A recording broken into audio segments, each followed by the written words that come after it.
Okay.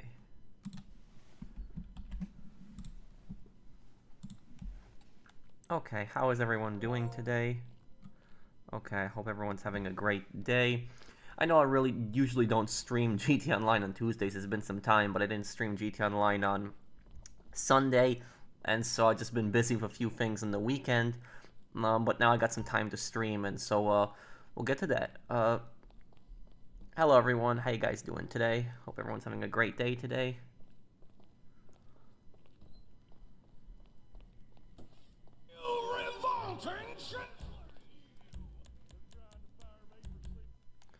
Hey guys, Native Mercenary Kaminari, Ferris, Mikey, Nikki, Zach, Victor.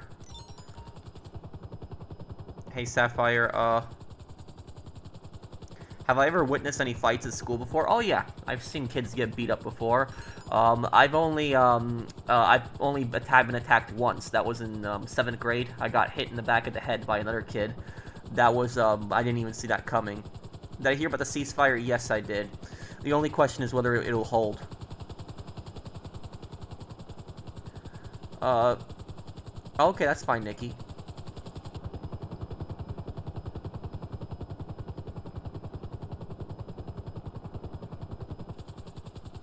What's a city you would like to see parodied in GTA? You mean like a city that we play in? You know, a city that we explore? You don't mean like a city that's just mentioned. You mean a city that we actually explore, right? Let me think. A city I'd like to see parodied. Maybe Chicago. Chicago might be interesting to see them do that. Yeah, it was alright. Oh, that happened, almost 20 years ago, Sapphire. But yeah, it was, I was fine, yeah. No, I did not know that, Flaming Eel. We passed the 81st year anniversary since the Battle of Remagen. Yes, when the United States crossed the Rhine.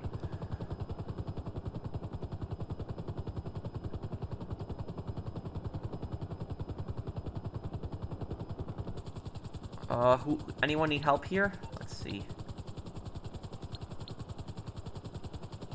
Minifig's full, okay. Does anyone else need help here? What's worse, delusion or narcissist?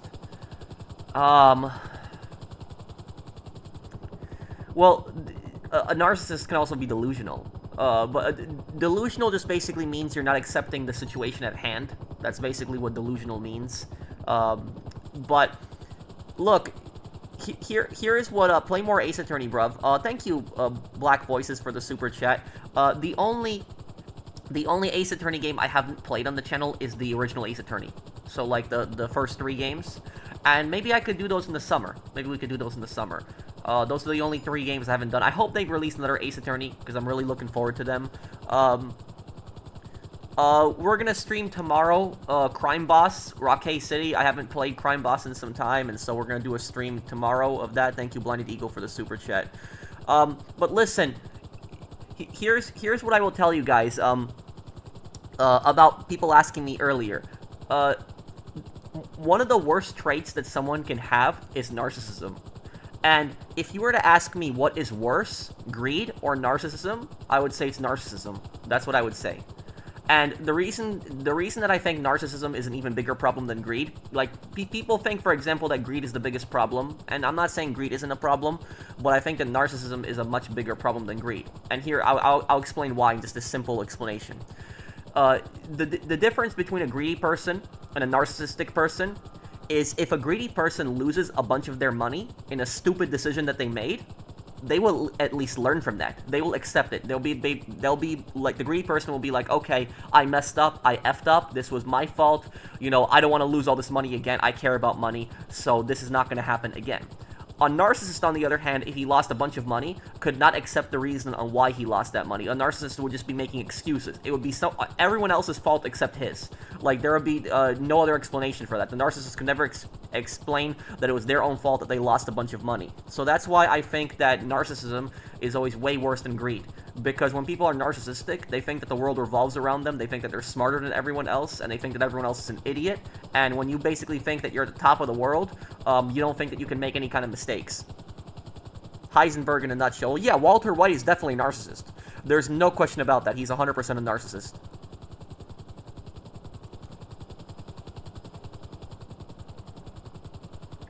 Try Reservoir Dogs on PS2. I still gotta watch that movie, but yeah, I know people have requested that one. Thank you, Assassin's Quard. Hey, Pro, on Kitchen Nightmares, what's your opinion on Amy's Baking Company? I saw you comment on it once. That's kind of funny that we were talking about narcissism and you just asked me that, Mikey. Amy's Baking Company is a perfect example of how narcissism will destroy a business. Perfect example of that. Here's the thing is, if Amy and Sammy were not so narcissistic, and I mean this, and I really mean this, if they were not so narcissistic, they actually could have had one of the best restaurants in Arizona, if they were not narcissistic. And the reason for that, they had a great location. The restaurant was in a shopping plaza. It was a great location. The restaurant was actually nice. If you walk into the restaurant actually looked nice. The flooring, the marble was nice. The chairs were nice. The seats. It was a pretty nice looking restaurant. Like, there was nothing ugly about the design. Gordon never complained about what the restaurant looked like. The other thing is, all their food was, the restaurant was very clean. There was, like, no messes. They organized everything. They kept everything labeled. But the problem here is that despite the restaurant being clean, despite the restaurant looking nice, despite the restaurant being in a good location, the problem was the people. That she and her husband were both narcissists. And they could not accept when they make a mistake. They could not accept that whatsoever. They couldn't. They would constantly make excuses for every single thing that went wrong. It would always be somebody else's fault. And that was what Amy and Sammy were like. And honestly, I think that even Sammy is worse than Amy. A lot of people are saying Amy is worse than Sammy, but I think Sammy was worse because when Sammy was, like, taking those tips, that was illegal. That was a crime. You cannot take people's tips. And I remember that Sammy, I don't remember what country Sammy was from. He was either from Armenia or he was from Israel. I don't remember where he was from exactly. But he kept saying that, you know, in my country we don't take tips or we don't do stuff like that. And so his logic was that he could take people's tips. And you can't do something like that. You cannot take people's tips. You can't do that. That's a crime. If somebody gives a tip to the waiter, Sammy can't just go over to that waiter and then take the tip. You can't do that. You can't. And here's the thing is that how would you guys react if you went to a restaurant? Let me just ask the chat. How would you guys react if you went to a restaurant and you got a waiter and she was really nice, she gave you great service, and you give her a nice tip? And then you see the manager come over and the manager just takes the tip from her. Like, how would you react if that happened? Because that's exactly what Sammy was doing. And I guarantee you that all of those people that were giving those tips, they would not have given those tips if they knew that the manager was taking it. When they give a tip, they are giving that specifically to the waiter. And what Sammy was doing, that was extremely, messed up. Oh, he was from Israel. Okay, I don't remember what country he was from. I know that he got deported. I do know that. He did get deported. For people wondering why Sammy got deported, what ended up happening is a few months after the episode, he threatened a customer in the parking lot of a kitchen knife. It was recorded, and it went viral on the internet, and then he got deported because of that. Okay, so he's not Armenian. I apologize for that. It was my bad. He's from Israel, so I just mistook it. I knew he was from a small country. Remember, I just don't remember the country that he was from. Well, thank you, Mikey, for the super chat. Oh my god, you talk too much. Well, this is my stream. I can talk as much as I want, dude. I don't know what the issue is here. What are your thoughts on Saul Goodman? He's not a totally evil person, but the problem with Saul is that Saul doesn't know... He has such a hard time doing the right thing. He has such a hard time doing it. And it just, his scummy attitude, that's what I would say about it. Thank you, Caliber. Thank you, Alpha Wolf. The Lost and Damned or the Ballad of Gay Tony? Well, I think I prefer the Lost and Damned more, because I just like the Lost. They're my favorite gang. But, the Ballad of Gay Tony introduced so many more extra features, so many weapons, so many new vehicles. Oh, you've been sick? What happened, Ferris? He's from Morocco? Sammy's from Morocco? Wait. What? I'm confused. Well, I don't know what country Semi was from. The only thing I know is Semi got deported. Then, Semi on Kitchen Nightmares.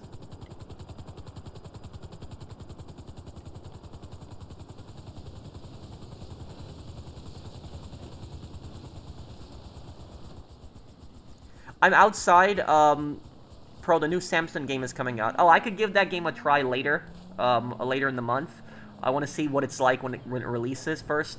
Sell the bunker fixated. I'm right outside. Let's do it.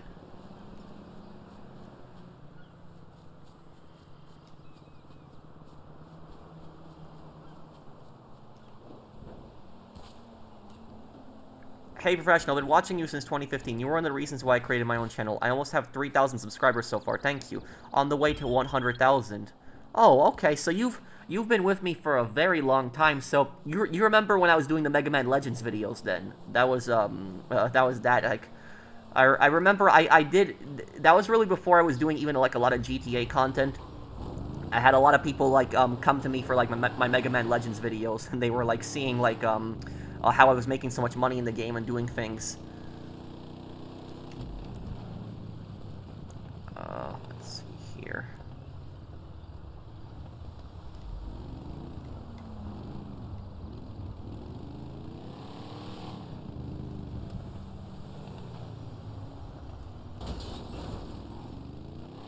I said the Samsung game is coming out tomorrow. Yeah, no, I saw your comment, Mr. Green. I will give it a try probably later in the month. I can't play it right now. I can't play Samsung because I have a few games that I'm playing. I'm playing like Ace Combat Zero and Medal of Honor European Assault, and they're both almost done. And then I have to... Medal of Honor European Assault only has 2 more parts, by the way. It's a very short game. It only has 4 parts to it. So it's... there'll be 2 more parts for Medal of Honor European Assault. And then Ace Combat, I think, is going to have like 3 or 4 more parts. Oh, you have the flu, Ferris. That sucks. A woman faked her own kidnapping on TikTok for views? What? What the F? What was the best story arc in Saints Row 1 and 2? Let me think about that one.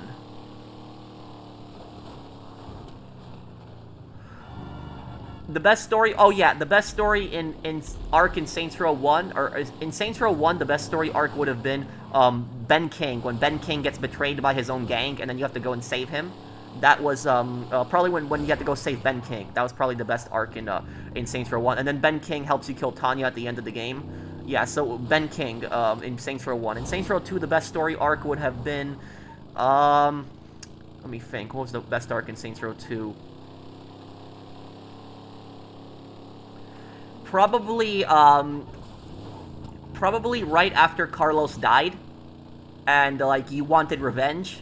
And then, like, the boss ended up killing Jessica, and then that started this whole beef with Marrow. Like, and then it eventually led to Marrow going to Ultor. So that was, yeah, probably the Brotherhood arc.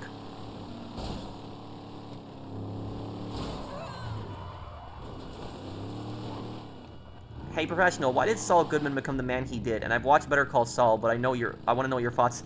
I did not watch the show fully. I know the type of person he is. I know he's like a corrupt, scummy lawyer, but I don't know everything in his background. I know that Saul Goodman isn't even his real name. I know he has a different name, but yeah, he's I can't answer that question, Caliber, because I haven't watched the show fully. Pro, my dog passed away yesterday, 14 years old. Her name was Miley. Oh, I'm sorry to hear that, Angel Games. I'm sorry. You have my condolences. 50 Cent Blood in the Sand. Yeah, we're gonna do that. It's gonna be right after Medal of Honor European Assault and Ace Combat. Blinded Eagle. I have the game. It took a little bit of time to ship the game to me, but I have it.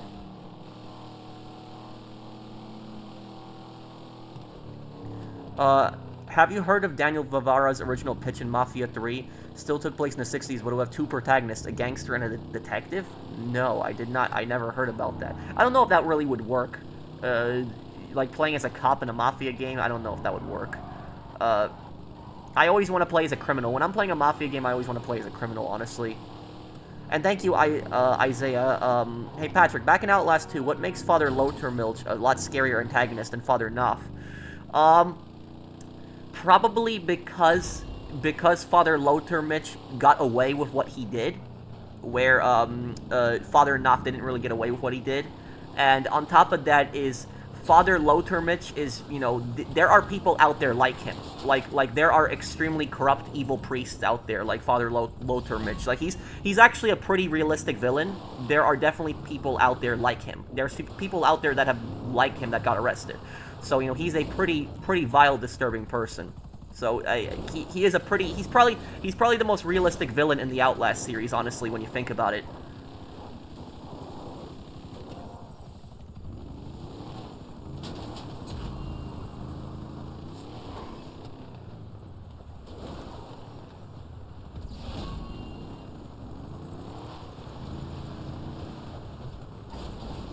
My favorite GTA game? GTA 4.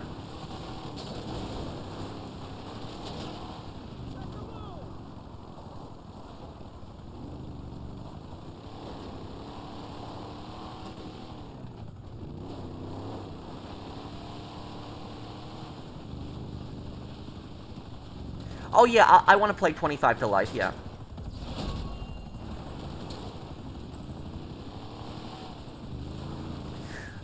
I could Caliber, but the issue with that is that when I try to make lore videos based on TV shows, the copyright is so disgusting.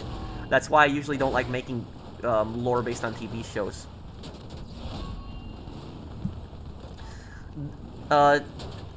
Thank you, LD, for the guy that made fun of you. He's back. Don't worry about him, dude. And honestly, the guy can come in here and he can talk crap. That's what he can do. I'm not too concerned with it, honestly.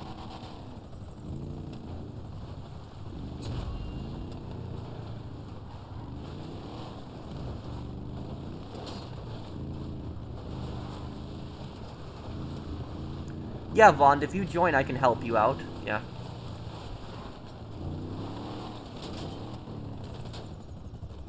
My top 5 favorite video games. Saints Row 2, number 1. Skyrim on there also. Definitely gotta put Skyrim on there. I will put Fallout 3 on there as well. Call of Duty World at War. And then my 5th favorite game would probably have to be... Think about that one. Probably GTA 4. Yeah, GTA 4 probably. Italian courts found Netflix price hikes to be illegal in that country. What are your thoughts on that? Well, I didn't know that Italy does stuff like that. The thing is I don't understand why these companies are just so greedy with their products. Because the thing is when you are actually greedy, you actually end up losing more money. Because more customers stop buying your products. But do you know, I can name you guys 2 companies. There are 2 companies out there that are not greedy companies and actually respect their customers. And one company that I can tell you that respects their customers is Arizona Iced Tea. You know those guys? They have basically kept their iced tea 99 cents for years. They refuse to raise the price. Despite inflation, despite everything, they're still making money. Maybe they're not making as much money, but they're still making money. And customers see that, and they are loyal to that brand. And that's why, if I'm ever in the mood for an iced tea, I'll always buy Arizona, because I know that company is not greedy. The other company that's not very greedy is Costco. Now, Costco, I know, sells some cheap goods too, but Costco does pay their employees a pretty fair wage compared to all the other retail places. Like, all the other retail places treat their workers like garbage. Costco is actually one of the most friendliest companies to work for. And on top of that, Costco refuses to change the price of their pizza and their hot dog. Like, it's still been the same price for, like, a soda and a hot dog for many, many years. So, Costco and Arizona are 2 companies that I know that are not greedy. Why don't empires exist anymore? Well, I don't know. I don't know if empires really don't exist. The thing is, empires kind of still do exist in a way.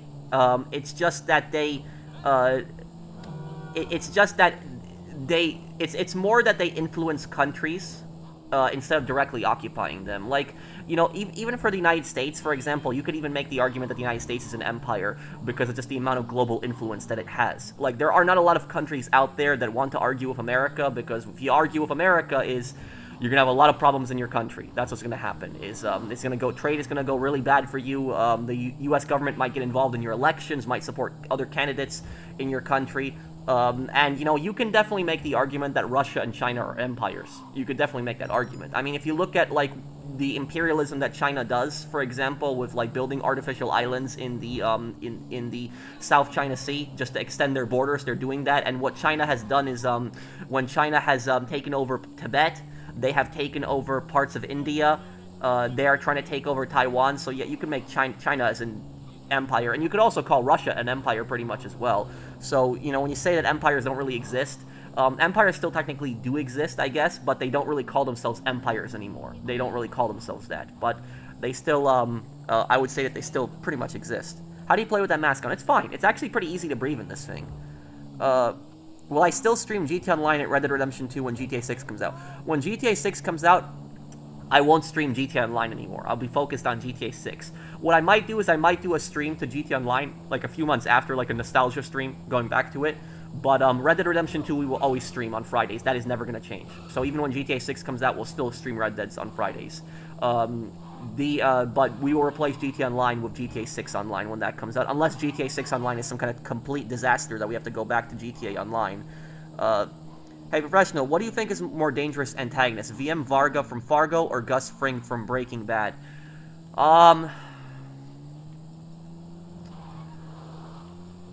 Varga, I would say, because of how manipulative Varga is. Like, when Varga wants you dead, like, you're not going to get away from him. Varga, I would say Varga is pretty, because, and you also have to remember this. I don't know if you watched my Mr. Faber lore video, Esteban, and thank you for the super chat, but Mr. Faber is based on VM Varga. So if anybody has watched Fargo Season 3, VM Varga is, Mr. Faber is based on VM Varga. He's a criminal that's in Fargo. He's the main antagonist of Fargo Season 3, and what he is he is a British man.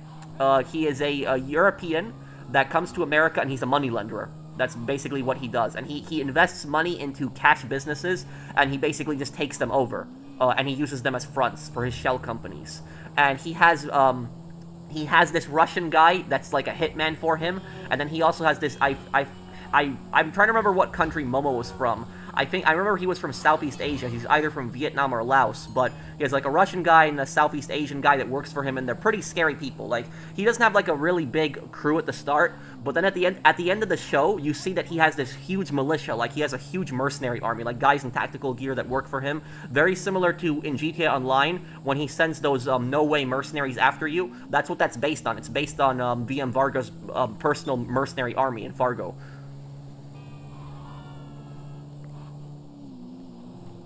Let me see here. Oh, nightclub. Let me get to that nightclub. Oh. Nightclub, let's go here. For now, only Hell Let Loose Deluxe Edition is 66% off. Should I get it or go for Ultimate Edition when it's on discount? What's the difference between Ultimate and Deluxe? It's probably just going to be cosmetic skins. That's probably what it's going to be. Because Hell Let Loose really doesn't have any DLC except cosmetics. All the DLC in that game are just basically like skins for your soldiers. So like for the different factions, like different uniforms. That's pretty much it. If you like uniforms and cosmetics, I would say go for the Ultimate. But if you don't care for that stuff, if you only care strictly for gameplay, then just get the regular version. But I will also tell you this, Minion Dave, is one mistake that...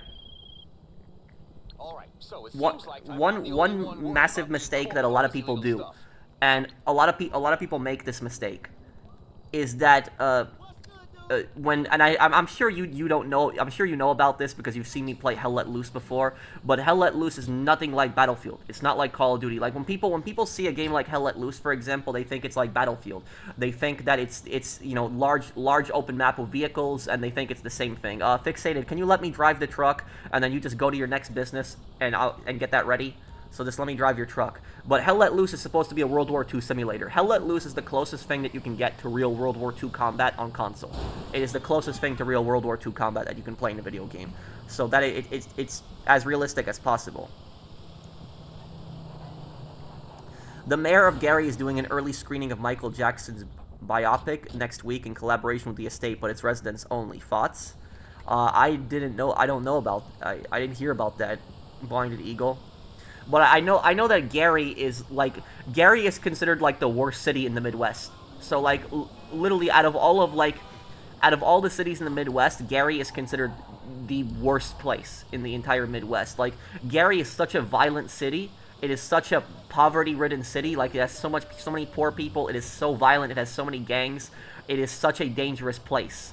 And also for people wondering, Carcer City and Manhunt is partially based on Gary. So that's what Carcer City is also partially based on. So if anybody has never heard of Gary, it's a pretty dangerous city. I'm sure there's nice parts of Gary, but overall, Gary has a very negative reputation. It has a very, very bad reputation.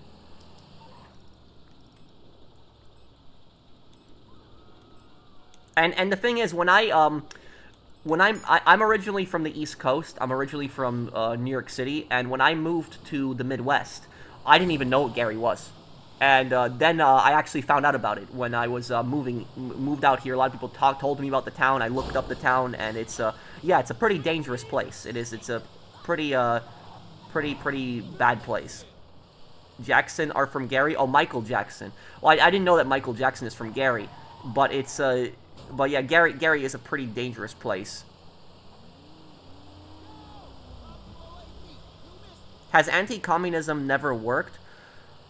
Well, the anti-communism worked in America. You know, Americans were the most anti-communist people on the planet. Like, you know, the thing is, like, America used to be that country where, you know, everybody just despised communism. But I would say that education is even failing today because you have a lot of dumb kids in college that are very privileged, and they go to college and then they think that communism is a good idea. So that's what I'll say about that, is that it's not it's not completely working. And I think that one of the problems is I think that colleges don't teach the horrors of communism enough. I don't think they do that. You know what I would what I think that colleges should do is colleges should invite like public speakers that were from communist countries just to like explain what life was like, what they went through and stuff like that, just so that these kids could see that and get that crap out of their head. Thank you, Hamzat, for the super chat. YULQC language inspectors, current events and proxies. Huh. I will look that up a little bit later, QC Suppressor, but that's ridiculous that they are sending inspectors over to check if people are speaking French in their own businesses. My favorite South Park character? Maybe possibly Kenny.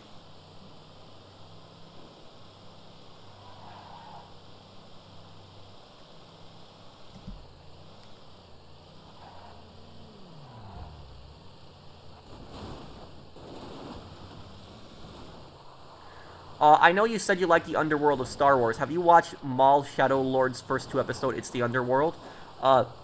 No, I have not. I'm gonna watch that show, and the reason I watch that show is because I really like the gangsters in Star Wars, and so it's a show that's specifically focused on the gangsters. I will definitely watch that, but I will wait until every single episode is released, because I can't do it like that. Like, the thing is when I'm watching a TV show, I don't watch it from the start. I wait until everything's released, because if it's like one episode every week, I'm gonna get pissed off. Because I'm gonna watch one episode, there's gonna be like a cliffhanger, and then I'm gonna have to wait like, you know, another week for the next episode, and the cycle keeps repeating and repeating. So I just like to wait until the whole thing's out, and then I just watch it. That's how I do things when I watch shows.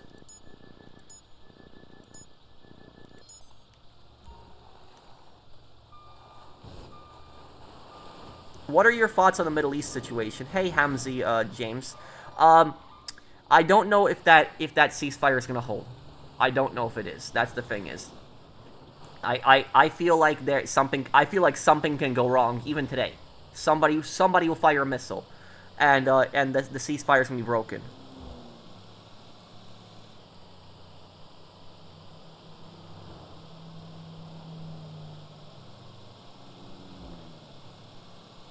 Thoughts on Hassan Piker and other socialist groups going to Cuba 2 weeks ago and even getting to meet Miguel Diaz-Canel?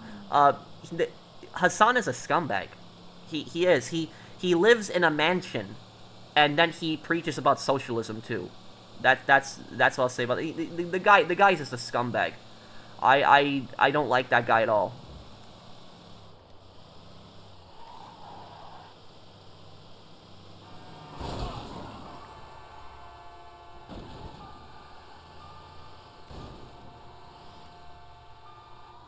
Hey, Phoenix.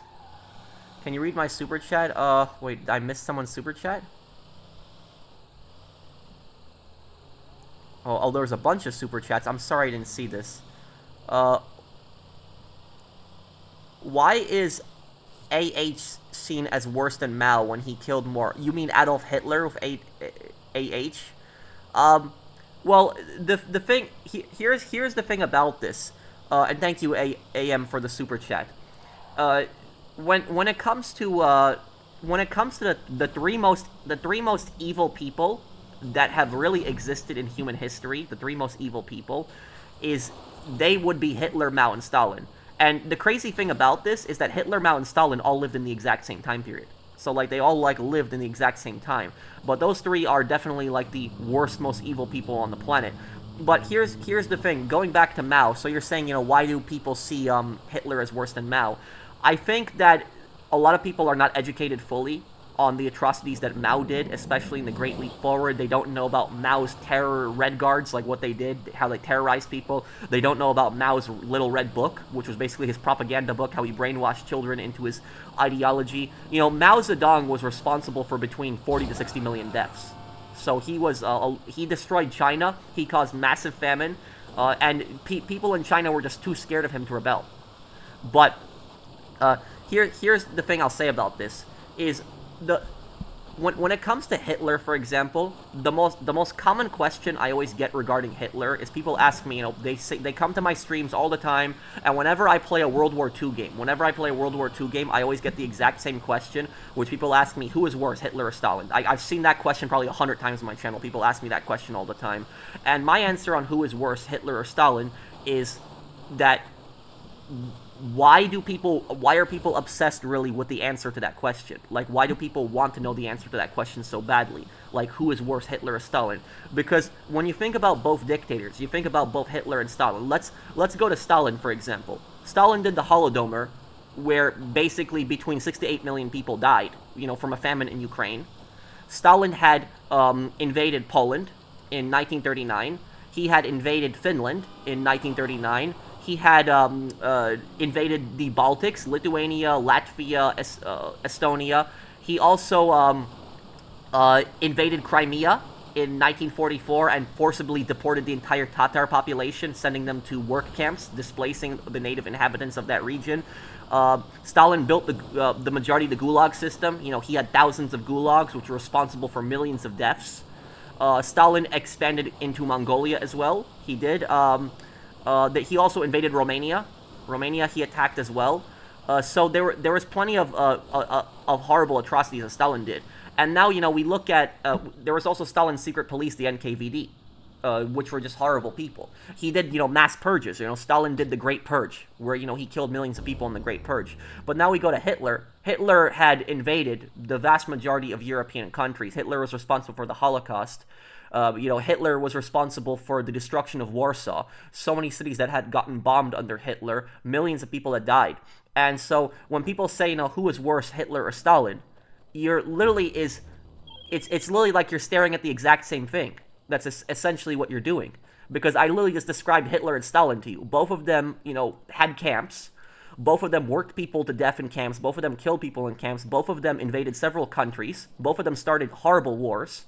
Both of them killed millions of people. And some people say, who's worse, Hitler or Stalin? They're really the same thing when you think about it. It's really the exact same thing. And instead of debating on who's worse, Hitler or Stalin, what we should be happy about is we should be happy that both Hitler and Stalin are dead. And we should be happy that these people don't exist anymore, and that their empires, both the Soviet Union and Nazi Germany, are gone, and that we don't have to deal with these countries anymore. That is, these empires can't hurt people anymore. So that's what we should be more happy about. So I never understood this reasoning of why people are always debating, who is worse, Hitler or Stalin? Because what are you going to accomplish with that debate? Is who is worse, Hitler or Stalin? And if we compare Mao Zedong in that argument, we throw him in there, it's the exact same thing. The exact same thing is Mao killed millions of people as well. He invaded numerous countries. Like Mao invaded India. He invaded India. He stole land from India. He invaded Tibet. He annexed Tibet. He put the Tibetans under massive oppression. He had done several purges. He did the Great Leap Forward, which was responsible for over 40 million deaths. So all of these, like I said, these dictators are all evil, horrible people. They're all just, you know, absolute scumbags. Thank you, thank you, Aaron, for the super chat. I got Mafia 2 today. Mafia 2 is a great game. Make sure that you enjoy it.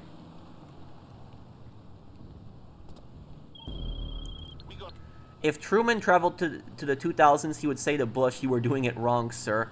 What do you mean by that? Thank you, Hamzat. But no, if Truman was our president, I don't think that Truman would have gotten us into the Iraq War. I don't think that Truman would have done that. You know, Truman was a really great president. He was, and I would say Truman is probably the most underrated American president. He is such a great president, but he's such an underrated president. A lot of people don't remember him, but I do think that Truman was one of our greatest presidents ever. Thank you, Hamzat, for the super chat.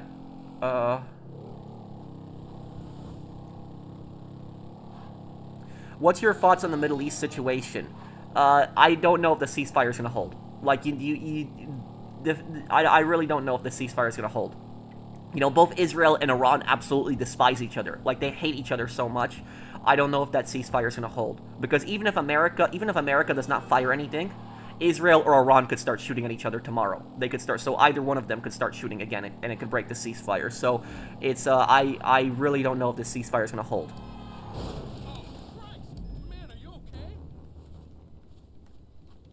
Let me see here.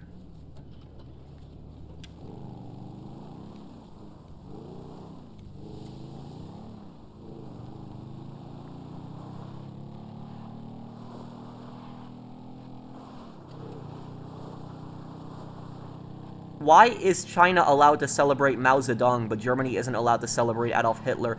Because China is a brutal dictatorship where it is not a democracy, and Germany reformed itself.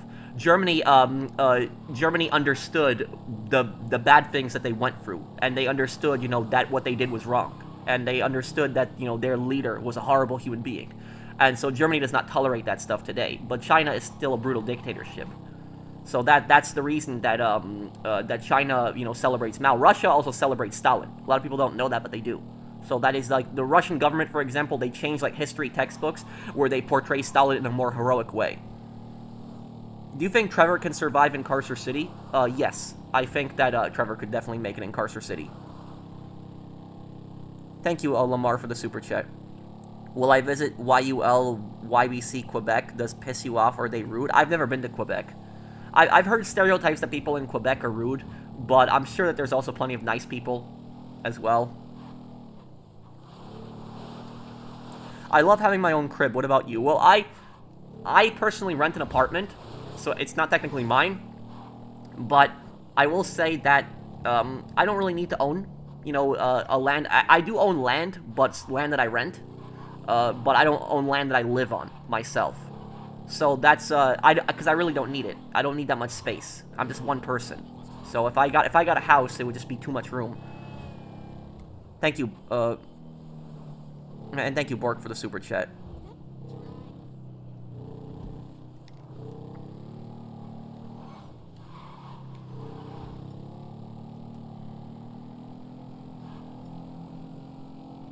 Oh, great, this. Okay, hang on.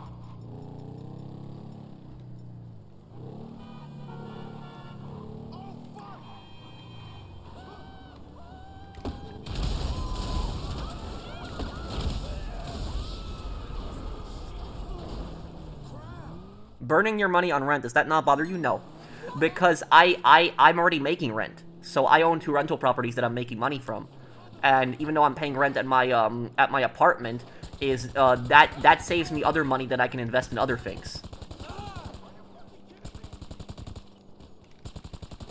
And also, the thing is, if I bought an apartment, right, I would still need to pay an HOA. So I would still need to pay that.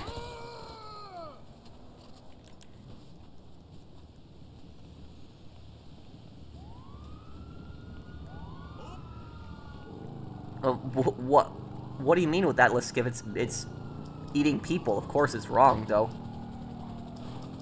It's just, it's immoral. It's...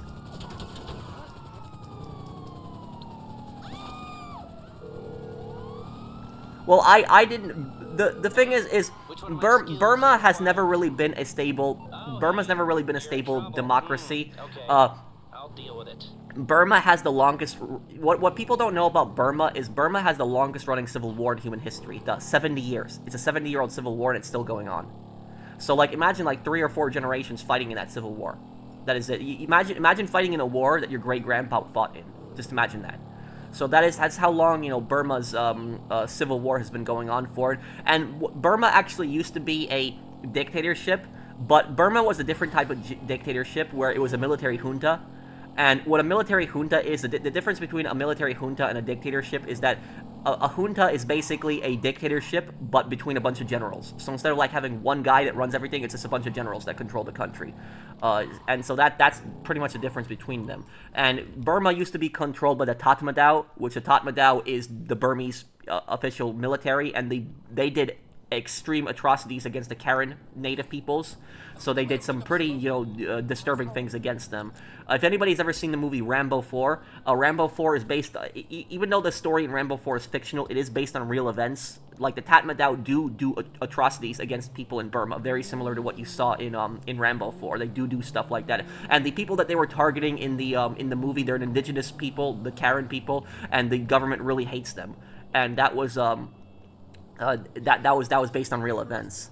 But I know that a couple years ago, what happened was the Tatmadaw lost power, and after the Tatmadaw lost power, Burma became at least a democracy for some time.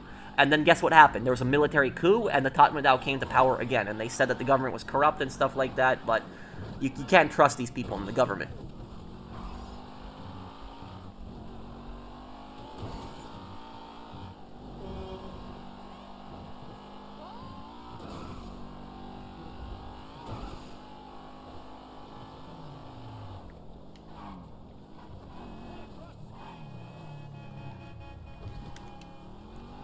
Imagine if Shogo Okuji left the Ronin and joined Cypher in the Belkan War as Pixie, since they are both voiced by Yuri Lowenthal. Oh, really? Really? Pixie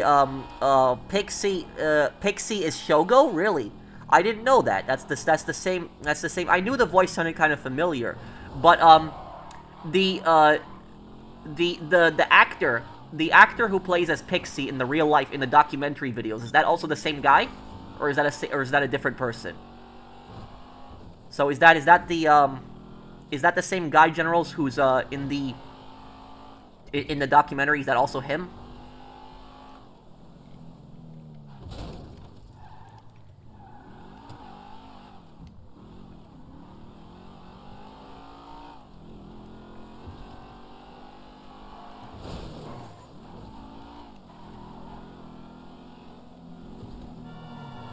Sorry, John Taylor can't play with you due to job reasons, but I can watch your stream though. You don't have to apologize to me.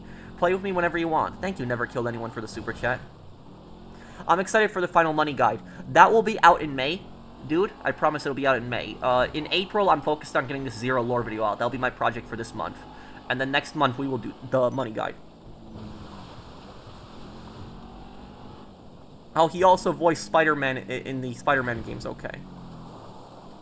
Live-action Pixie is Sean Ryan. Okay, so it's a different person. Okay.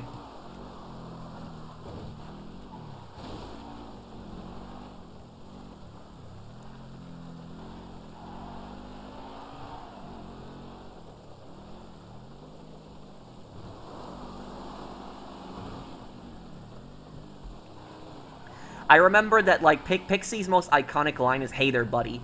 That's, like, his... And that line I know is, like, so creepy. So that was his like catchphrase.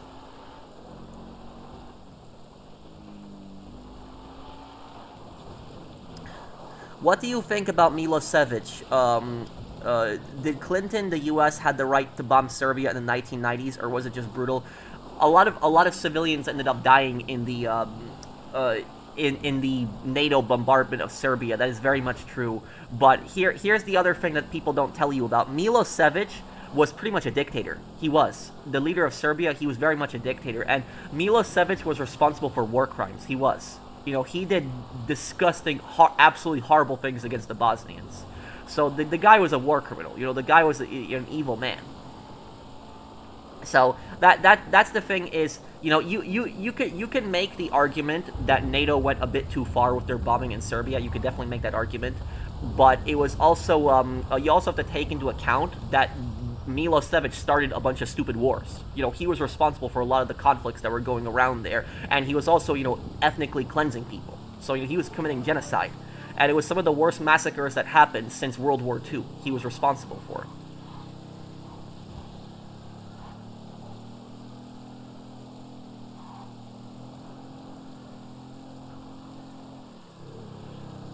Will I do Ace Combat 5? Yes, but if I do another Ace Combat game, it'll be Ace Combat 4, because Ace Combat 4 is chronologically after Ace Combat 0.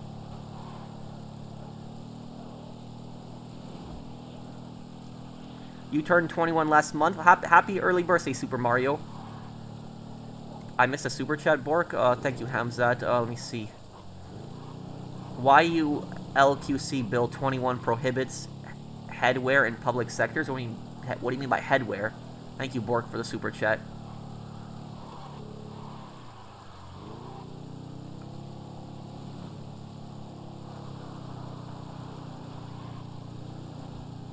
I just started fresh in GT Online again. Any tips or recommendations in business to give me? The first business to get is probably the bunker, and upgrade it to upgrade supplies and have it start producing buy supplies.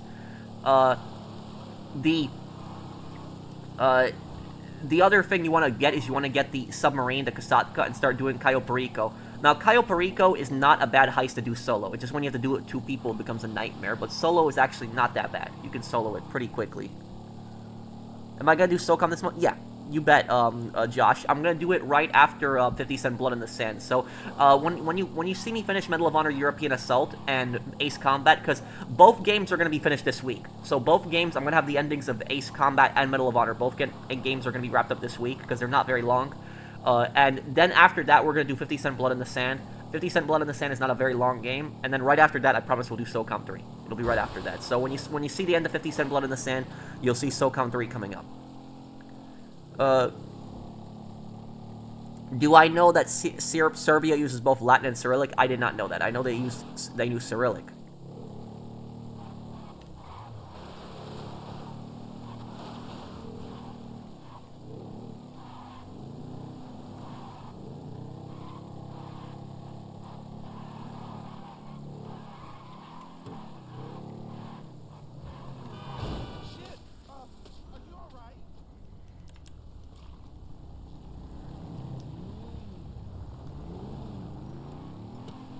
Yeah, Cyberpunk I eventually want to play before GTA 6 comes out too.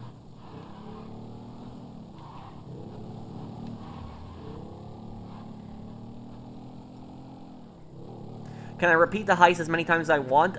You can, but I think that there's like a 30 minute cooldown or like a 45-minute cooldown. I know if you do the solo cooldown, does anybody here in the comments know what is the solo cooldown on Cayo Perico? What is it? Is it like an hour? Or under that? Does anybody know? Hey, Xavier, how you doing, dude?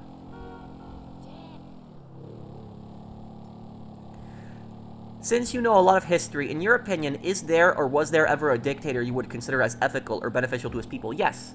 There was rare occasions where there was dictators that were generous to their people and actually did care about their people and put their people first over themselves, but it has not existed that much in history. Out of all the dictators that have existed in history, I would say probably less than 1% were actually good to their people. So like it's like almost all dictators are virtually evil. The vast majority are almost always crappy people, but there have been a few rare occasions where there were dictators that were actually benevolent dictators and they were good to their people. But before I tell you what those dictators were, the dictators that were good to their people, I want to tell you the reason.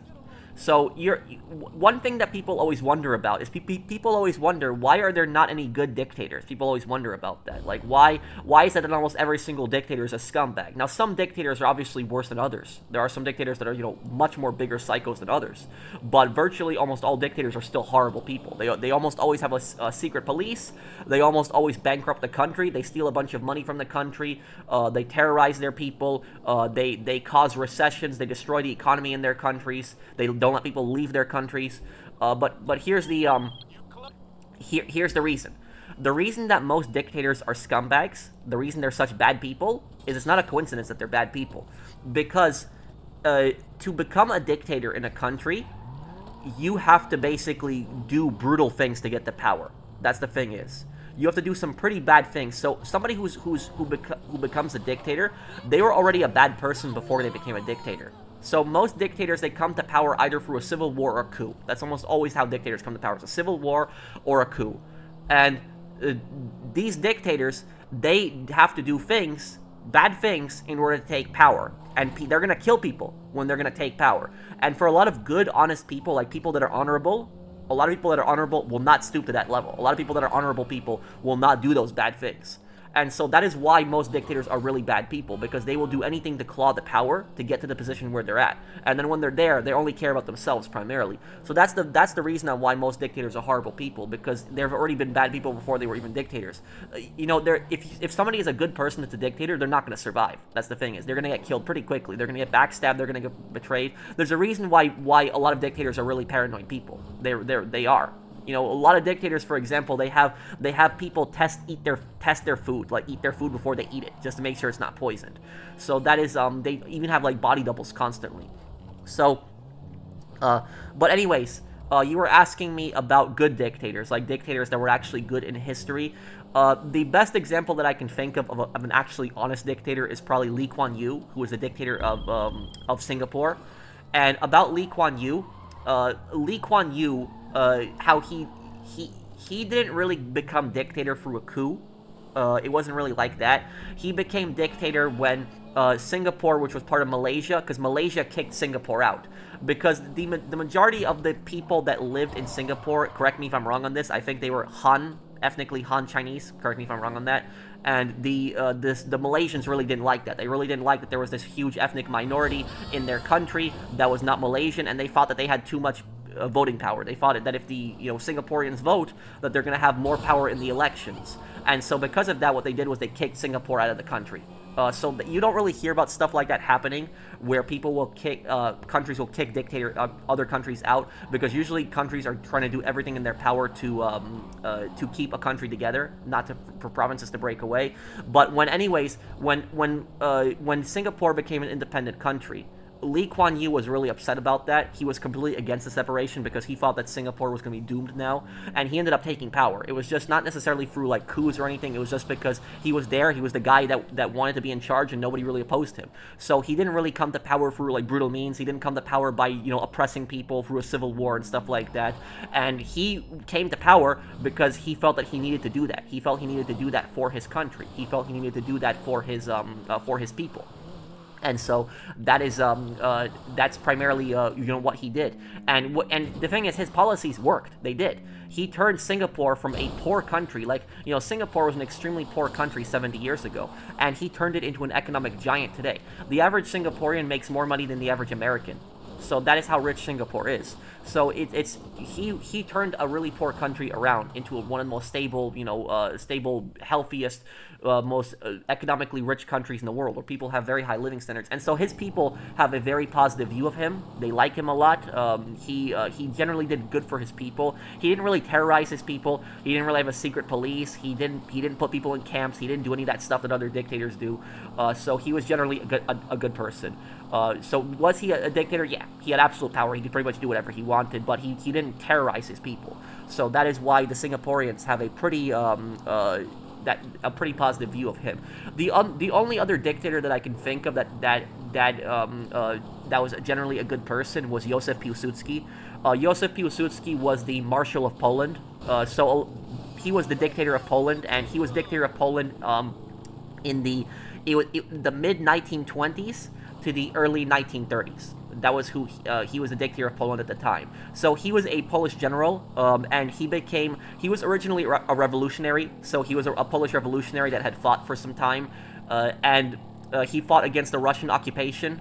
He led uprising against the Russians when Poland was still part of the Russian Empire, and then during World War I, he formed a Polish legion that was part of the Austrian army, and he fought against Russia. And he ended up getting put in prison because the German government, what they wanted to do is they wanted to recreate a Polish state during World War I, but that Polish state was going to be like a puppet of Germany. It wasn't going to be like a free country. And what they were going to do is they were going to have a monarchy. And Piłsudski was completely against monarchy. Like, he despised monarchies. He really did not like monarchies. Like, even though he came from an aristocratic family himself, he hated privilege. He hated people, like, he hated rich people. He really did not like people that came from privilege, from wealth. So even though he grew up pretty rich himself, he really hated people like that generally. I guess it's because he grew up kind of around a lot of rich people. And I guess that's probably one of the reasons he hated them so much. But so he ended up getting arrested because he wouldn't bow down to the Kaiser. And then after World War I, when Poland became an independent country, he ended up becoming a very top general. He became Marshal of Poland. In the 1920s, he did a coup where he overthrew the government of Poland, and it was like a bunch of people died in the coup. It wasn't like a thousands. It was maybe like a little bit, like close to 100 people died in the coup. But he ended up taking over the country. And when Piłsudski ran Poland, he was a very tolerant leader. He allowed freedom of religion in Poland. He did not discriminate against people, so you could practice whatever religion you wanted in Poland, and he would not, go after you. That's the reason that Poland, for example, had such a large Jewish population before World War II, is because in Poland you were not persecuted for being Jewish under Piłsudski, and so a lot of people that were Jews, they came from all over Europe and they settled in Poland. So, like, he was a very tolerant, dictator. He didn't oppress people. He generally wanted what was good for Poland, for Polish people. He was a pretty liked person. Like, my dad, for example, has books about him, and my dad, I know, has like a picture of him. So, like, my dad generally likes him. But it was, he did kill 100 people in the coup. He did do that. But also Piłsudski, what he did was he arrested communists, and he had communists thrown in prison. So he did that, which I guess technically that's a violation of freedom of speech, technically, I guess. But at the same time is, the communists were supporting a dictatorship themselves. They wanted a dictatorship in Poland, so it's really hard to feel bad for them getting thrown in prison under Piłsudski. But the thing about Piłsudski is Piłsudski was a bit of a weird person. The reason that he was a bit of a weird person is because after a couple years of him being dictator, he basically said that he doesn't want to do it anymore. He said that he felt that it was wrong for like one man to have this much power, and what he did was he basically just stepped down from power and he allowed free elections in Poland. So that's why I say he was kind of a weird person, because most dictators don't do stuff like that. Like, they hold on to power forever, but he just willingly gave up power and allowed free elections in Poland. So he was like I said, he was more of a complicated person, and Piłsudski is a complicated person in Polish history. Some people really love him in Polish history, other people hate him. The people in Poland that really that tend to hate him are people that are very religious. Like, very religious people tend to hate Piłsudski. The reason that very religious people tend to hate Piłsudski is because Piłsudski, what he did was he reduced the power of the Catholic Church in Poland. Like, he really didn't like that the church had so much power, and so he stripped the church of a lot of the power that they had in Poland. But like, some Polish nationalists love him, other Polish nationalists hate him. It really depends on your view of him. But Piłsudski is like one dictator that I kind of think of that is that was kind of like a very compassionate person, at least towards his people. That's what I would say about that.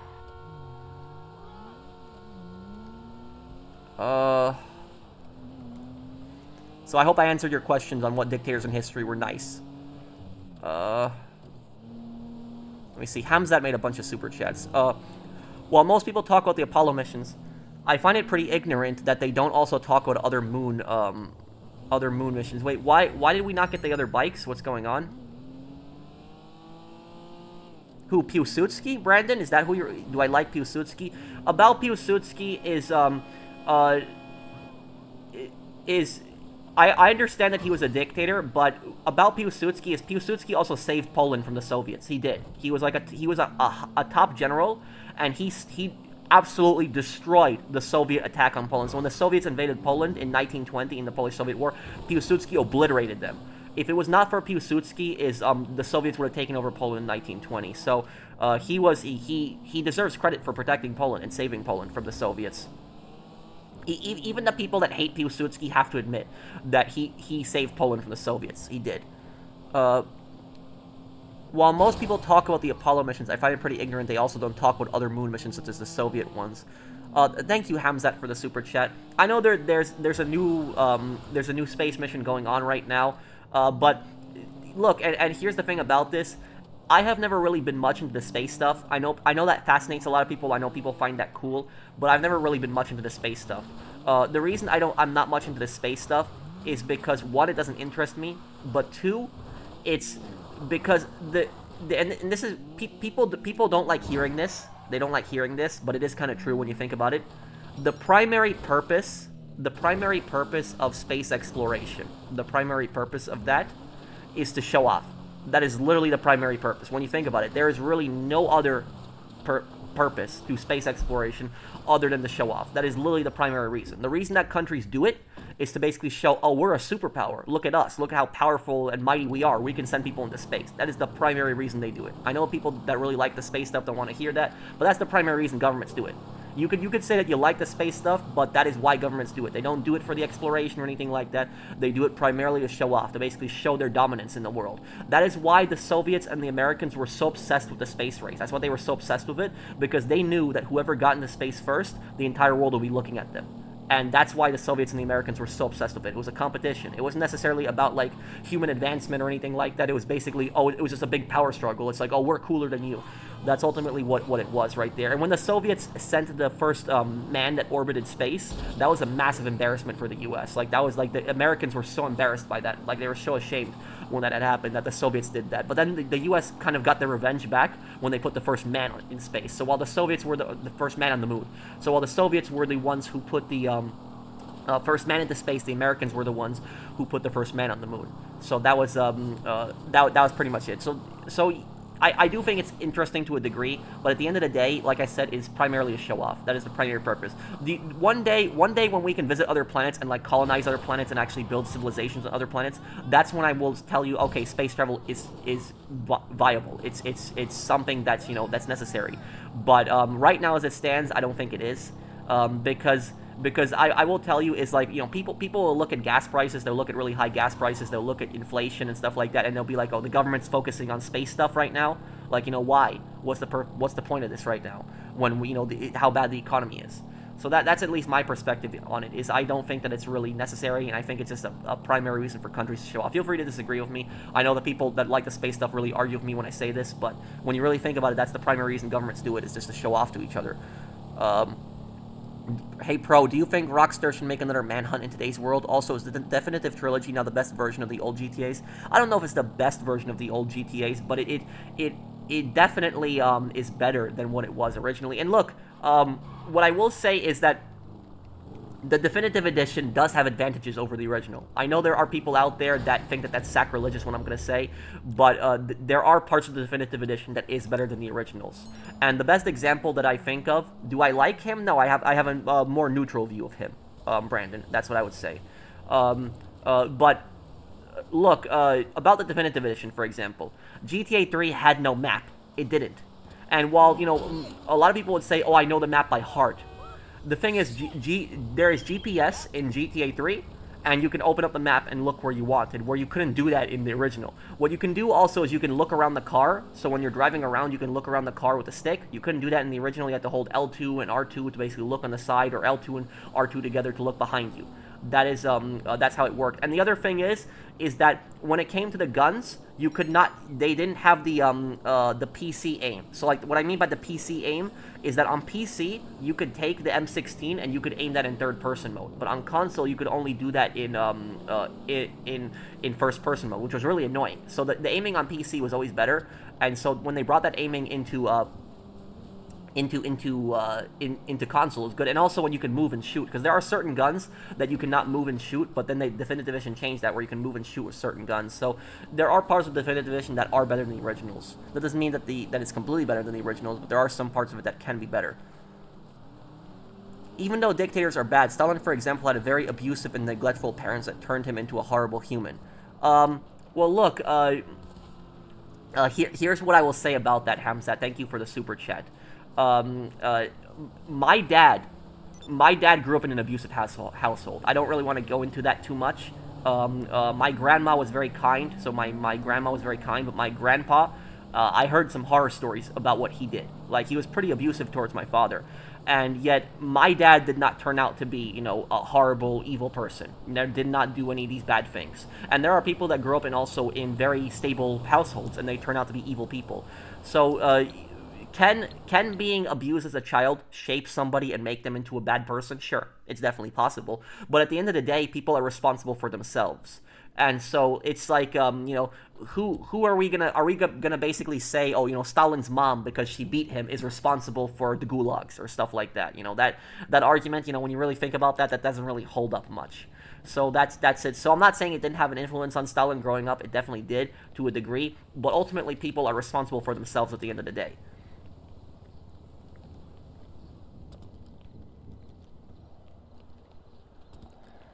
Uh,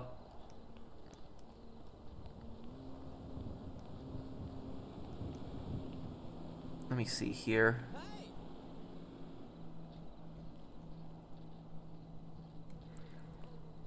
How experimental Beatles can be in terms of music? Are you the Beatles band?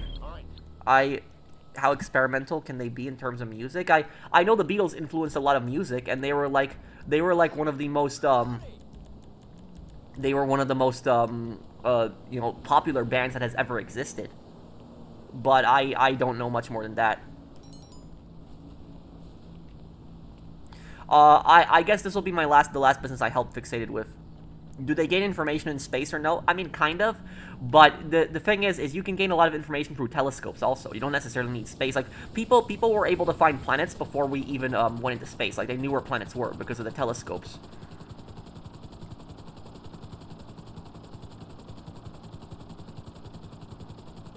Hi, man. Hi, P16, Staley.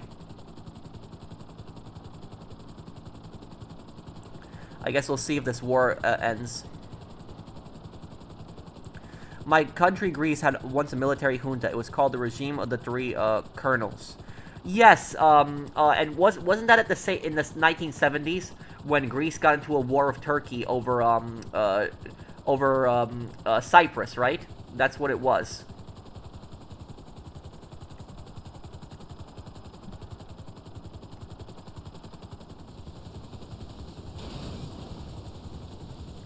How would you feel if there was a jail sentence in GTA 6 Online? If someone did bad sports stuff, they're timed out for 24 hours. How would you feel? I think that'd be kind of funny. But, there was a jail in Reddit Online. Like, if players had, like, a bounty, like, bounty hunters could actually take them to jail, and there's actually a cutscene where you get put in jail. A lot of people don't know about it, because most bounties don't get brought in alive. But what basically happens if you get taken to jail in Reddit Online is you're in there for the amount of dollars that you're in. So if you're in there for, like, $10, you're probably in there for, like, 30 seconds. It's like in jail, and you just can't get out. And then after 30 seconds, you're let out. But that's about it. That's about it. You can also pay a bribe to get out instantly. Thank you, Pizza Boy, for the super chat.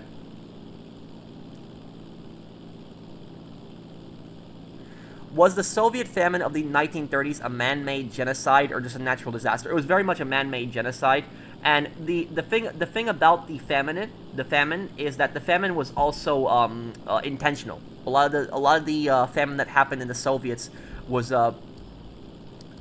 very much intentional. Like, for example, the Holodomor, which that was the worst famine that happened in the Soviet Union. There was this class of people in Ukraine called the kulaks.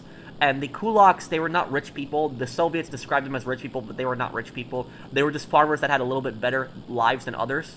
But what basically happened was that Stalin was a much worse person than Lenin, because when Lenin came to power, Lenin actually allowed some private land.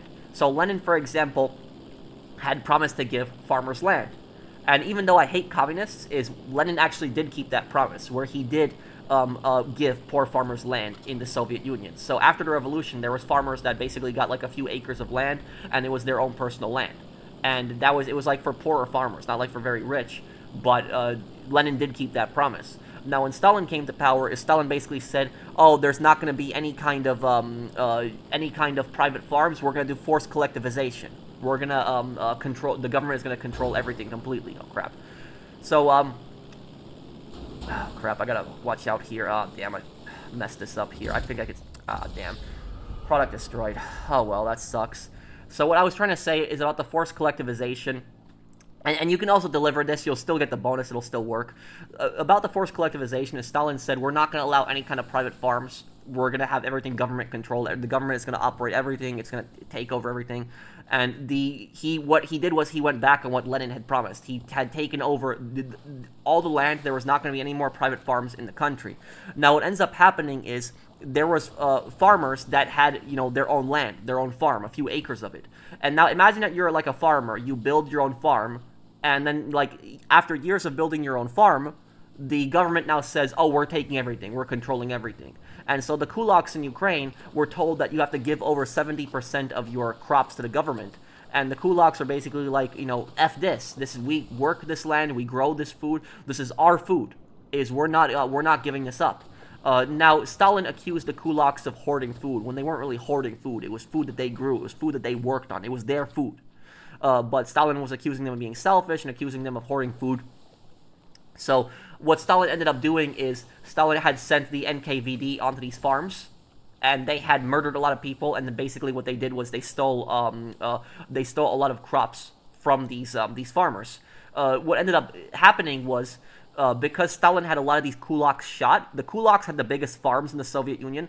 Because Stalin had so many of them shot and so many of them killed, there was nobody that managed those farms anymore. So when you kill all the farmers, nobody is producing food. And then what ends up happening is you have the worst man-made famine in the Soviet Union, which was under Stalin, and between 6 to 8 million people died because of that. So it was a disaster. People were dying in the streets in Ukraine. People were just starving to death there because Stalin was just a complete idiot with his was a complete idiot with that.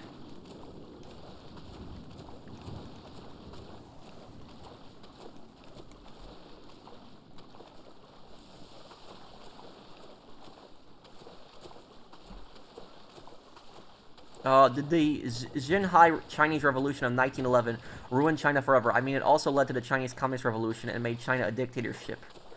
I know the nationalists ended up coming to power later on, and thank you, Bike Gang, for subscribing to the channel. I don't think the Kuomintang, which were the nationalists, were that bad for China. I know they weren't perfect, but if they had ended up running China versus the communists, I do think that China would have ended up becoming a better place. But I think that the communists were the ones who ruined China. I think they were the ones who ultimately destroyed China. Was Sun Yat-sen a bad person? Isn't that the founder of the Kuomintang? Hamzat? That's the... I gotta look him up. I think that's the founder of the Kuomintang, right? Yeah, I think he is.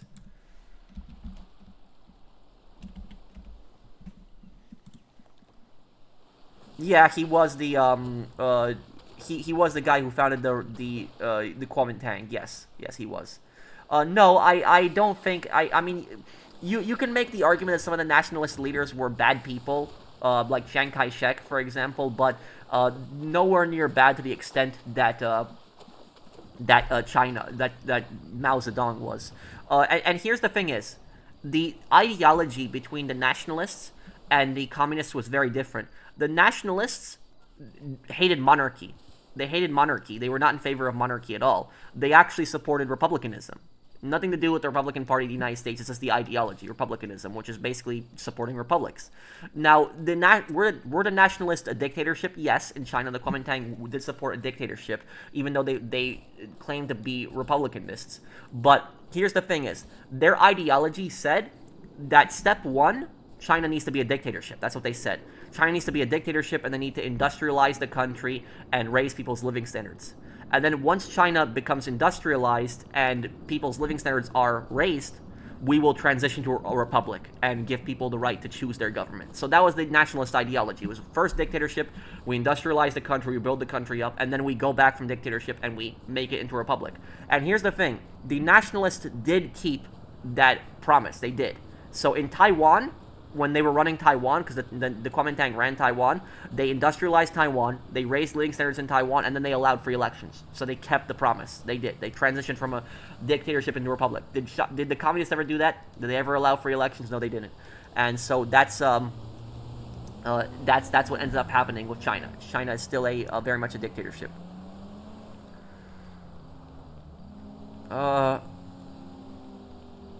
What's your opinion on people who say no one has done real communism? Very stupid argument, because there has been, how many, like close to 100 communist countries.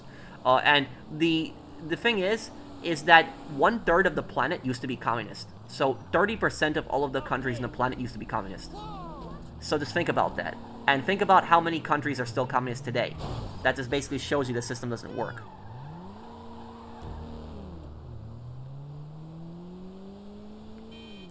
Should the Qing dynasty never have been overthrown? The monarchies were always corrupt. The monarchy in China was no different, really.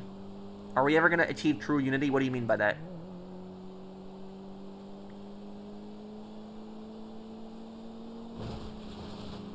Maybe one day I could give Fallout London a chance. I did hear about the ceasefire of Iran. I don't know if it's going to hold, though. Wait, did somebody not take a plane?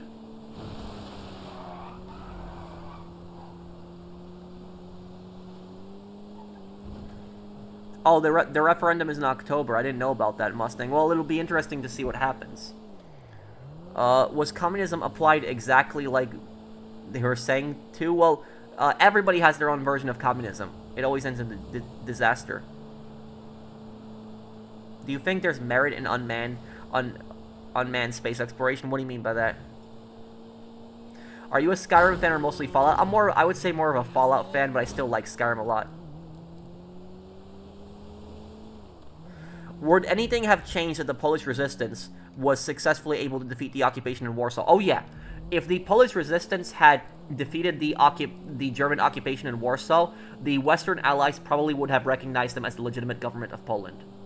And if they did that, and the Soviets then tried to take that government out, there would have been international condemnation, and they would have been seen as the aggressors. It would have been really bad for the Soviets to do that.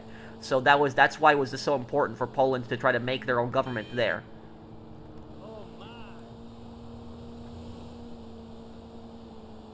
Oh yeah, that is true. We don't even know about the complete what's completely under the ocean.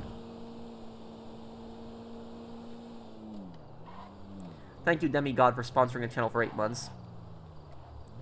Have you ever hit high level in Skyrim like you're 80? I don't think that high. I've gotten to like the 50s and 60s, but I don't know if it's like 80. The thing is, Skyrim has like a very weird leveling system, where Skyrim's leveling system is based entirely on classes, so it's based on like weapons and magic and stuff like that. It's not based on the enemies you kill. It's more based on the things that you do with those weapons.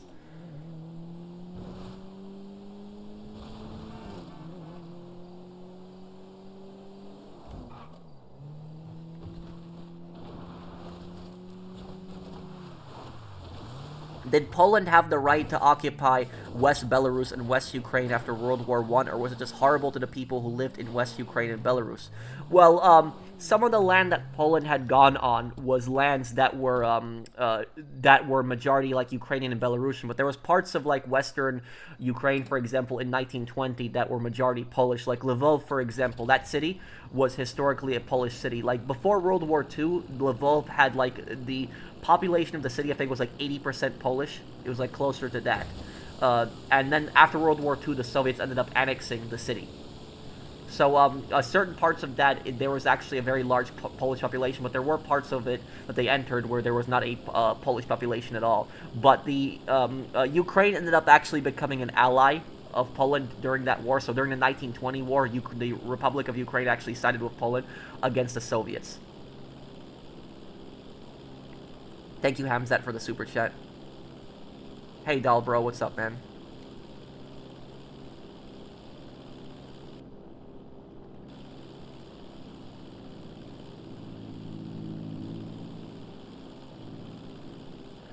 I haven't fully played the Elder Scrolls Oblivion Remaster. I want to get to it, though.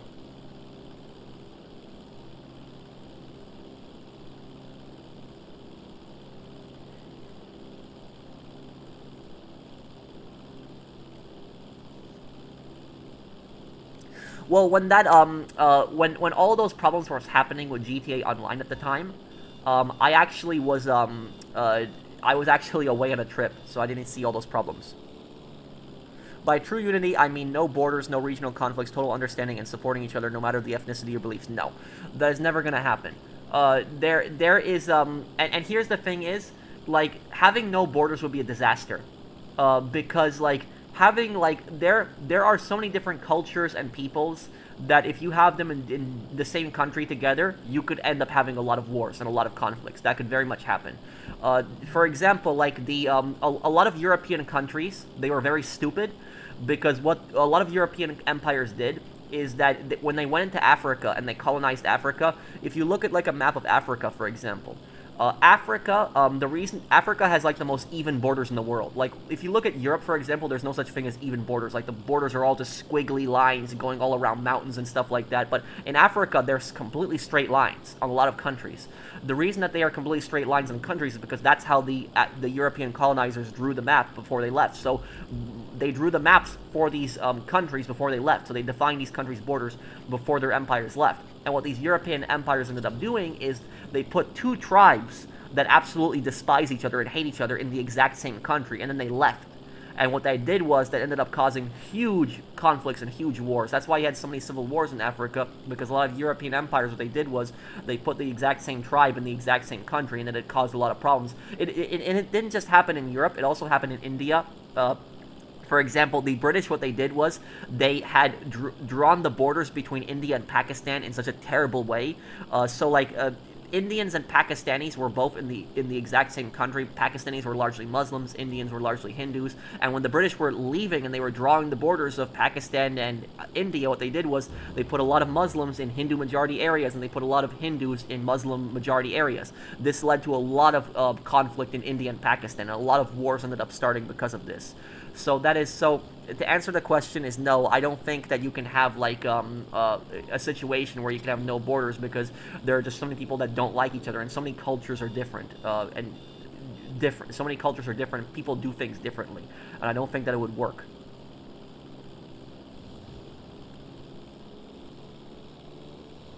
The Kashmir region is still in dispute between India and Pakistan. It is true. Yes, it is.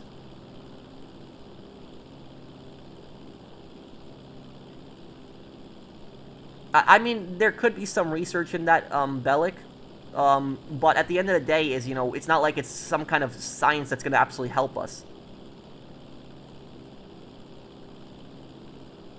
That's what happened in Rwanda. Yes, it was the Rwanda genocide. Yes. Which communist famine was the worst? The Holodomor in the Ukraine USSR or the Great Leap Forward in China? Great Leap Forward. The Holodomor was bad, but more people died in the Great Leap Forward. Holodomor, between 6 to 8 million people died, where the Great Leap Forward, 40 million people died. Do you think the U.S. will add any more states? No. The other person is inside their apartment. What? Okay, well I'm gonna help another person after this.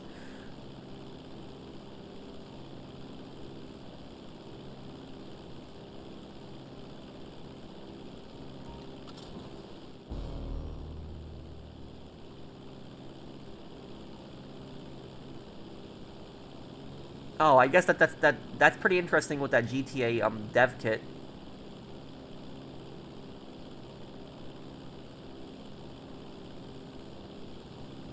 Ever shot a shotgun? I did oh yeah, I've shot a shotgun a bunch of times, yeah. Do I think the U.S. will ever add other states? No. Not in the, no, I don't think that, I don't think the U.S. is going to annex parts of Greenland or parts of Canada. I think it's all talk. I think it's nonsense. Here's the thing is, America could very much have more states in the future, but if America has more states in the future, it's not going to be from new land. It's going to be from existing land. It's going to be states that break up. That's what's going to happen.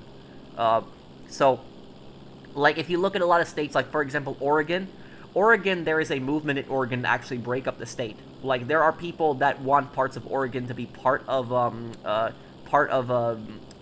Idaho, and I don't think that's going to happen, but that movement still exists there. There are, like, when I was in New York, for example, I'm originally from New York City, but my family moved to Long Island, New York, which is Long Island is the eastern side of New York City. It's basically a Long Island, and it has a lot of suburbs and small towns. About Long Island is that on Long Island there was a movement on Long Island to make Long Island an independent state. When I was a kid, That movement was like pretty big. It doesn't really exist that much anymore, but a lot of people wanted Long Island to separate from New York City because a lot of people on Long Island did not like dealing with New York City's problems. They felt like New York City was throwing a lot of problems on them, and they didn't want to deal with it. So, to answer your question is, yes, there could very much be new states in the future, but when there's new states, it's not going to be from some new land. It's going to be from existing land. It's going to be states that are going to break up. That's what's probably going to happen.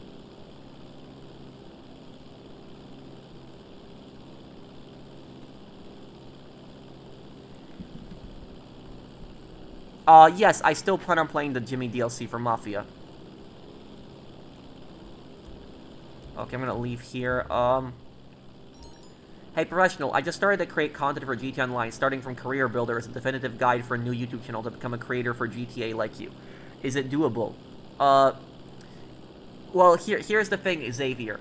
And I'll be perfectly honest with you on this. I appreciate the super chat.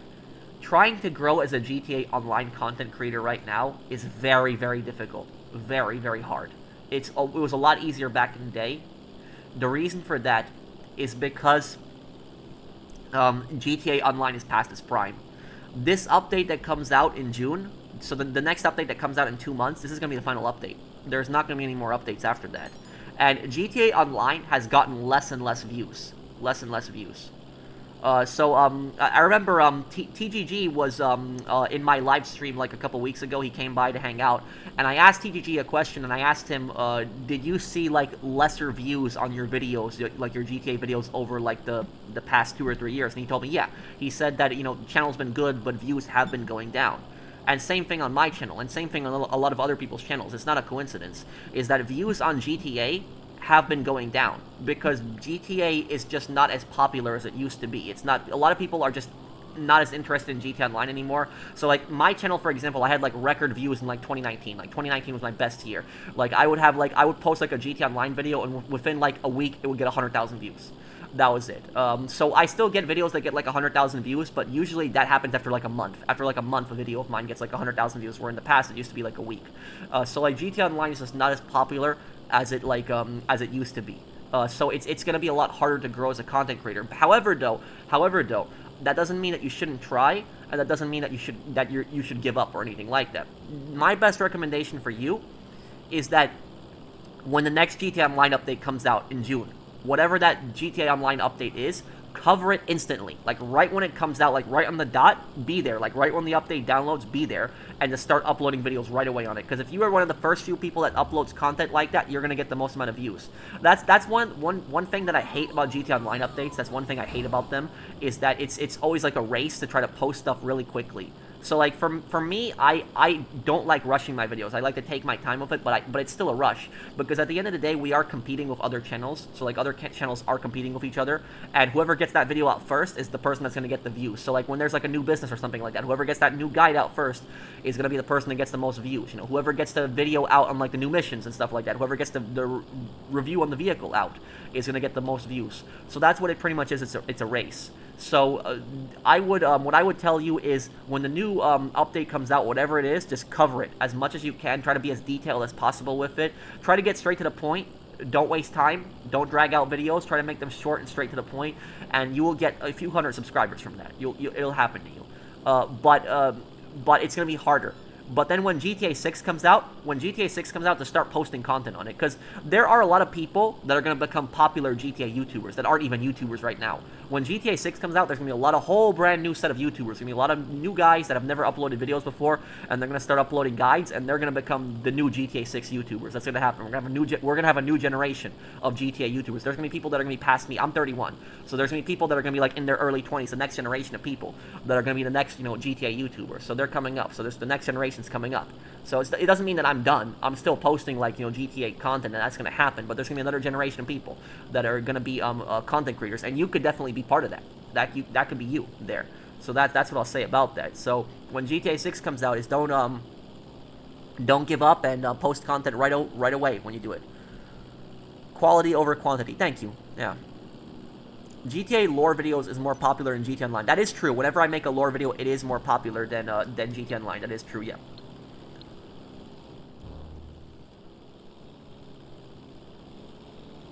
Isn't that the case for most content now? No, it really depends on what the content is. Some content gets really popular,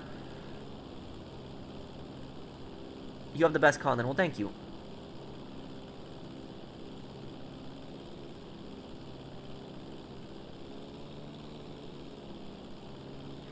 My warmongering boomer grandpa wants Cuba as a 51st state, and no, he's not Cuban. Um, here's what I will tell you.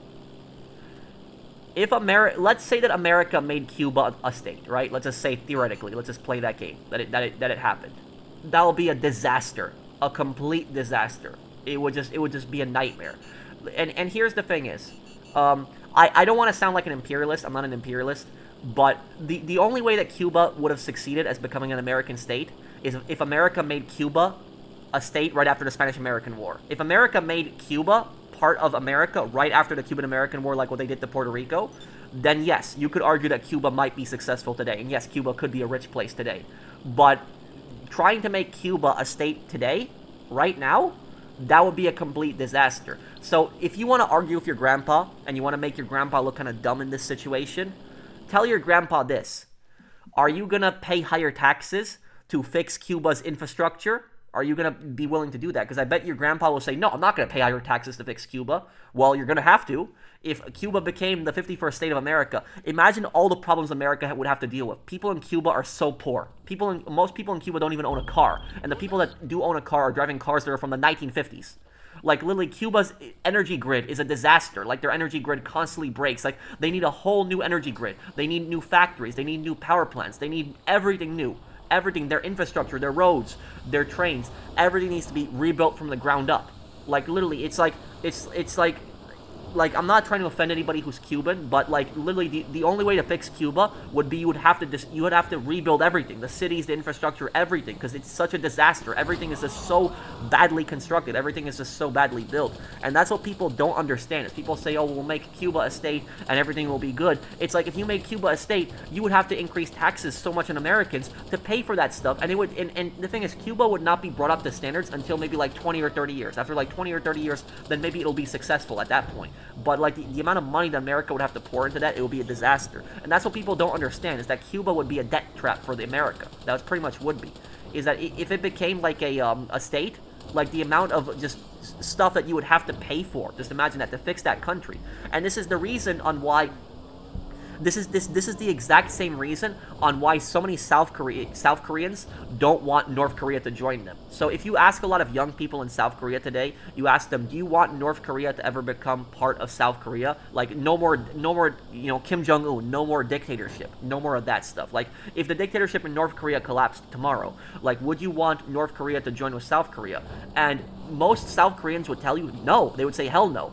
And the thing is, if I was South Korean, I would say the exact same thing. I would say, I don't want North Korea to become part of South Korea. I don't. Even if Kim Jong-un completely is gone and the dictatorship is gone, I would not want it to become part of South Korea. I wouldn't.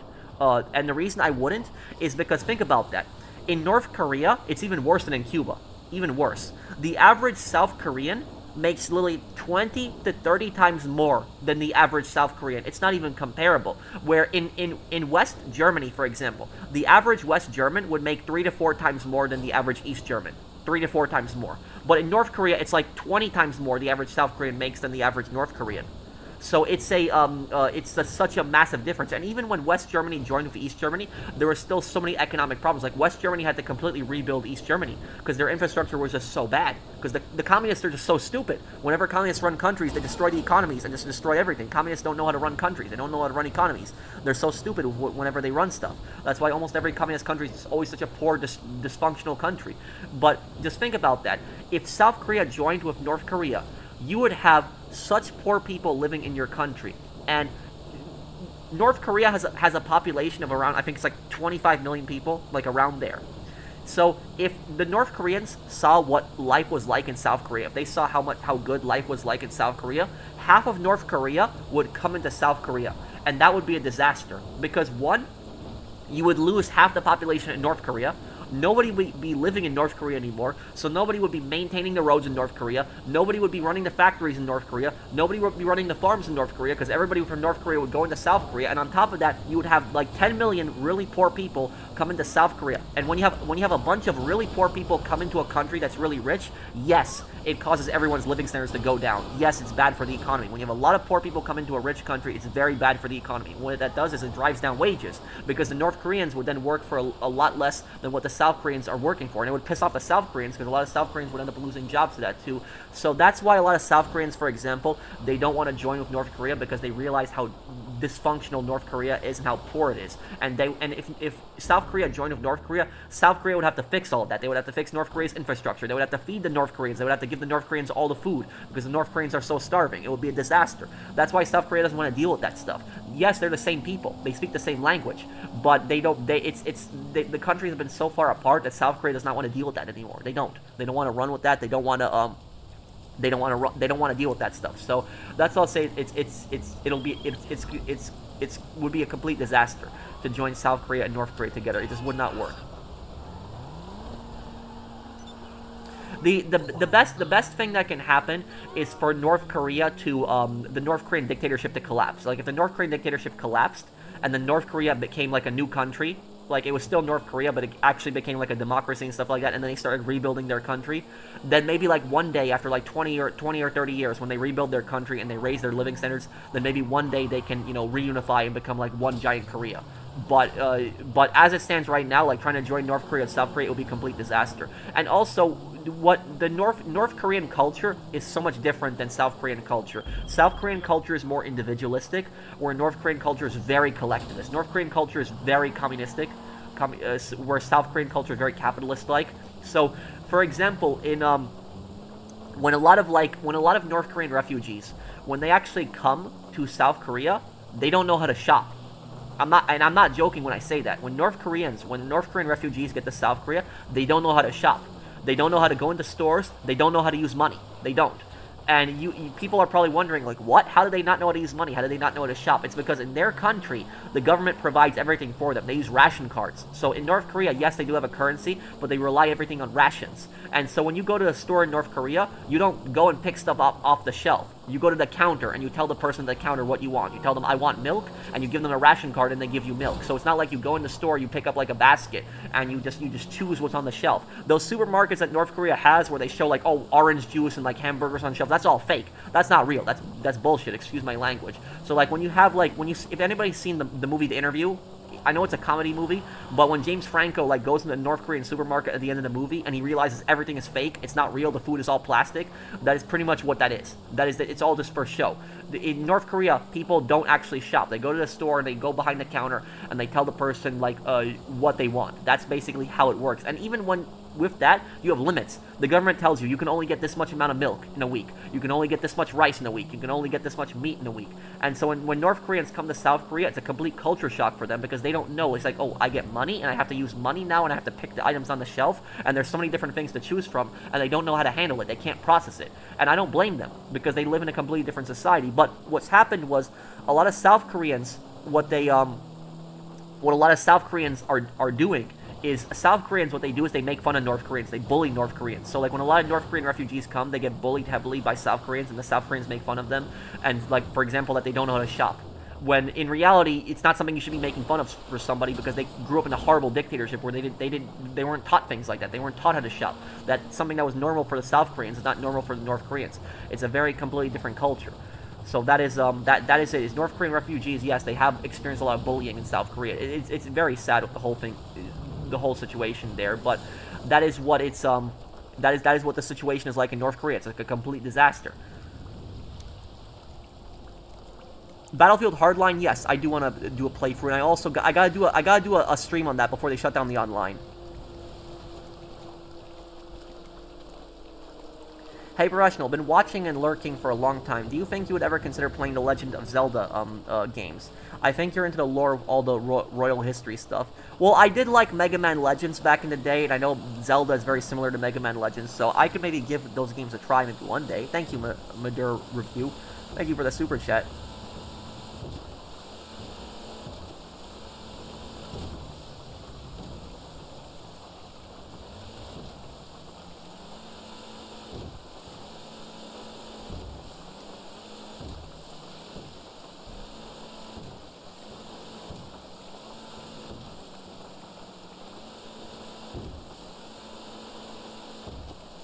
How hard is it for refugees to escape? What, North Korea? Very, very difficult. Here's the thing is, most North Koreans that escape through the southern border are soldiers. They're soldiers who are on the border, so that's why it's easy for them to escape. But most North Korean refugees, they come from China. They go through the Chinese border, which is easier to escape from, because the Chinese and North Korean border is not as guarded as the South and North Korean border. But China has a deal with North Korea, and they have a deal that if any North Korean refugees are caught in China, China will send them back to North Korea. And this is a death sentence, basically. You're going to get put in a work camp. You're going to get killed.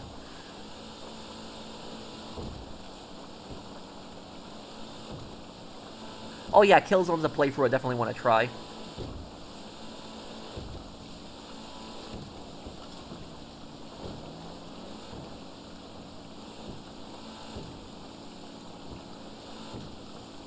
What lore video are you the most proud of? The North Yankton lore video, the visiting North Dakota in real life. I went there and I recorded a lot of things.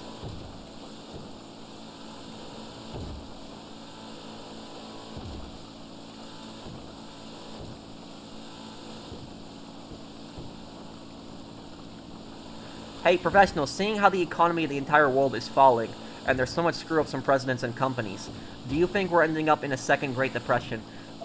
Here's what I will say. Who is James Franco? He's an actor. This Iran war that's going on, this Iran war could literally destroy the global economy. It really could. That is why so many countries are concerned with this. They are. Now, here's why. Like, around 20% of the world's oil, the 20% of the world's oil comes from the Strait of Hormuz, which is that body of water that Iran is blockading off. They're blockading it. And I don't want to get into politics, so I'm only going to really speak on the war itself. But I will tell you this. The United States government are complete idiots.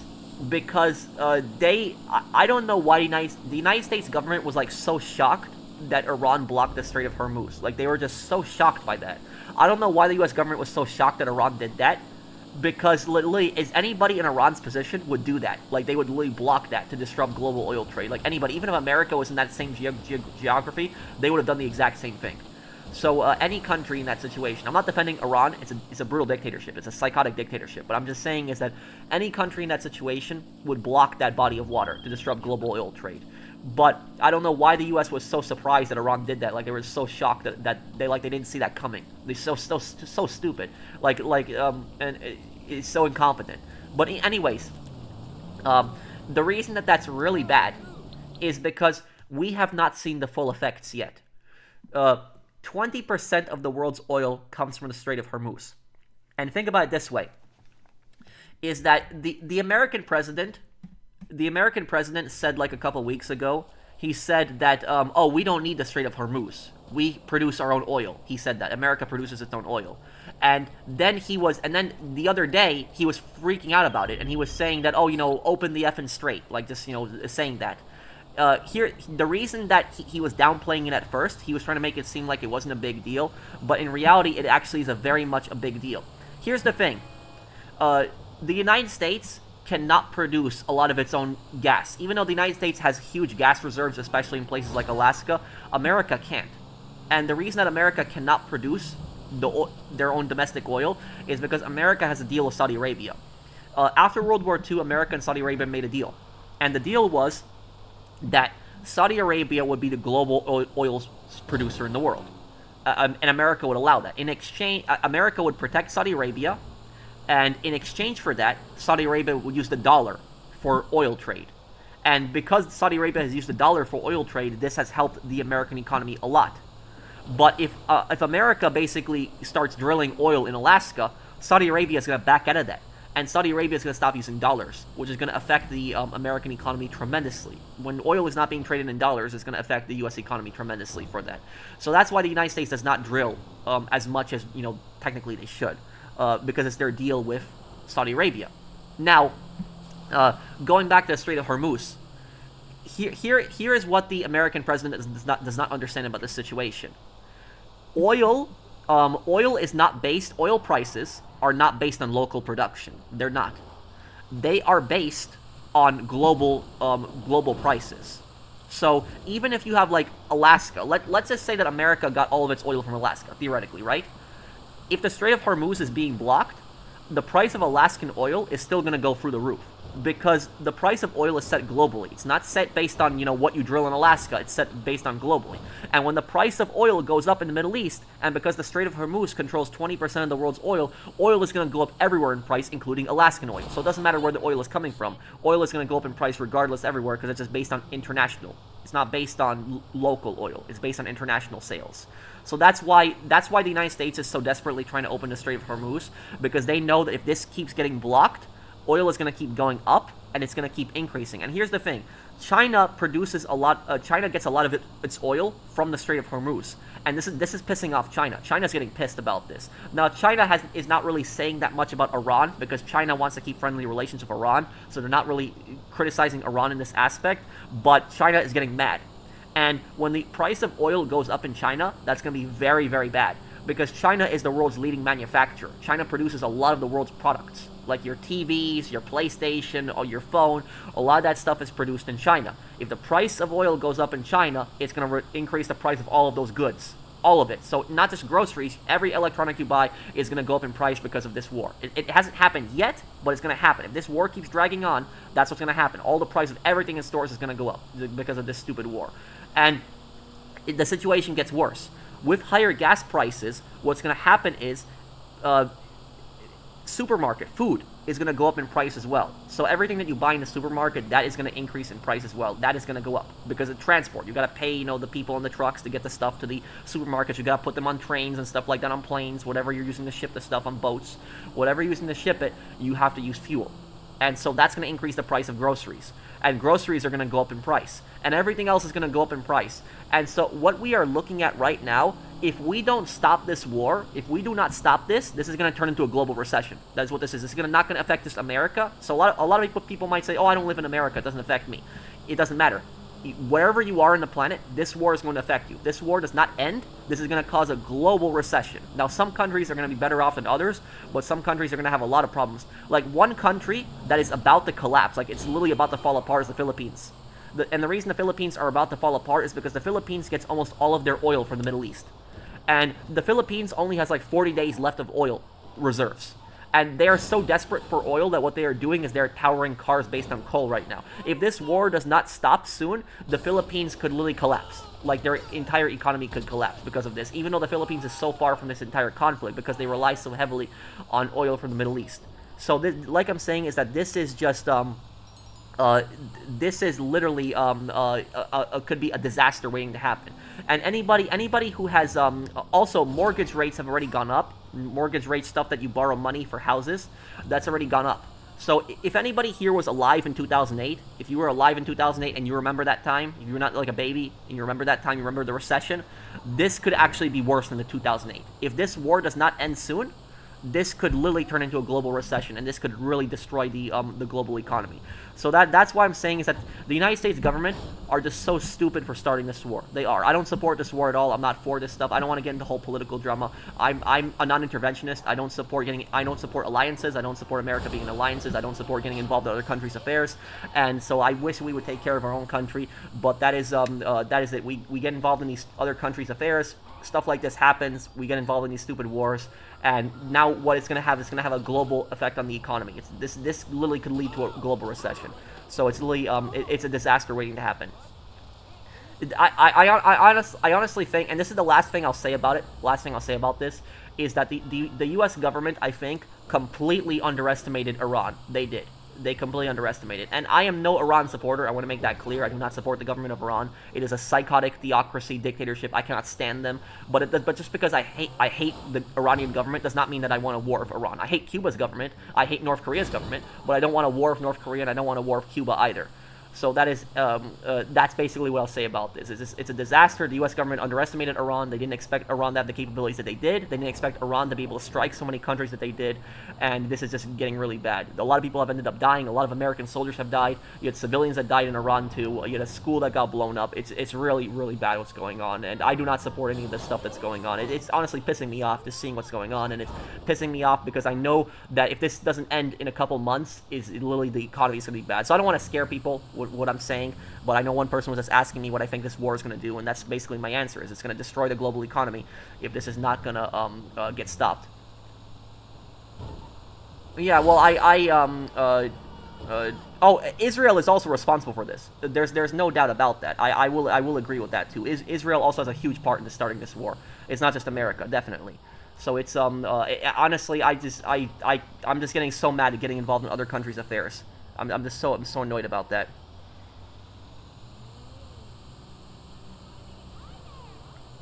Yeah, and that's why you can't trust any politicians, Isaiah. You cannot trust any politicians. That's what I would say is I will just say this. I'm not a very religious person. I'm more of an agnostic. But I will say this. If the devil exists, if he came down on this planet right now, his best friends would be politicians. Those would be the people that he loves the most because they lie, cheat, and steal and get what they want. That would be the people that the devil would admire the most.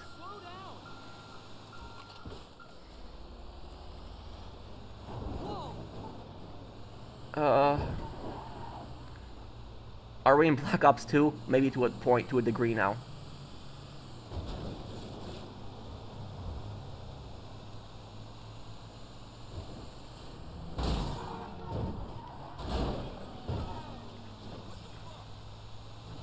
Oh, carbon taxes definitely increase prices on gas. Definitely.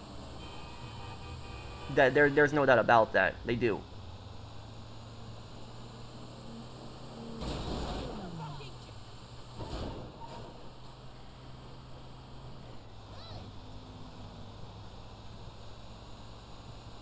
Yeah, I agree with you. I honestly cannot stand both parties. I cannot stand the politicians from both parties. I hate both parties so much. I really do. I cannot stand them. There are things that I agree with both parties. There are things that I agree with the Democrats, and there's things that I agree with the Republicans on. But I cannot stand both parties. I cannot stand both of them. I don't like either of them. I don't want to, but I don't want to get into the whole political drama. This is a gaming channel. Um, will I play the Getaway games? I love your channel. Yes, I gotta play the Getaway games. I have one of the Getaway games. I have it too. The Getaway Black Monday, I think it's called, or Black Sunday. I have that one on PS2. What updates do you think GT Online should have right now? A story DLC. A story DLC killing Mr. Faber.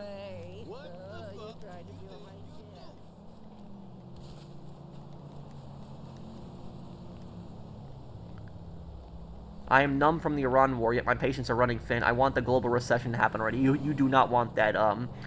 Never killed anyone. Thank you for the super chat, but I'm telling you, do not want that to happen. Pro for president 2028. The thing is I will tell you. Would I even be old enough to be president in 2028? No, I wouldn't. I think you have to be 35 to be president. Isn't that the age? I'm 31, so I would be too young, I think, to be president.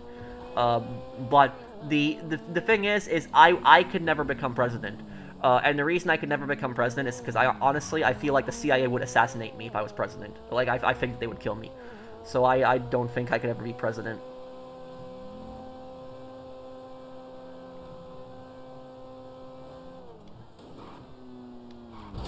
What if North Korea had the untapped resources, oil, minerals? Won't that enrich South Korea instead? If North Korea had resources, it should primarily be going to the people there.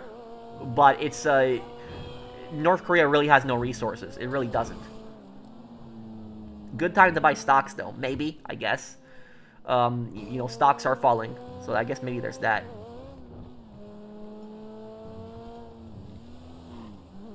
Does anybody need help with a heist, by the way? I can help you with a heist. Anyone need help with a heist?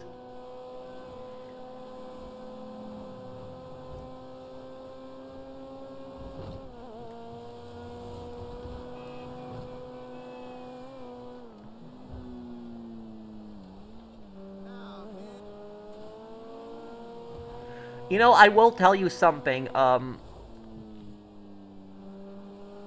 You are misinformed, professional. Situation in Australia and India is even worse than the Philippines.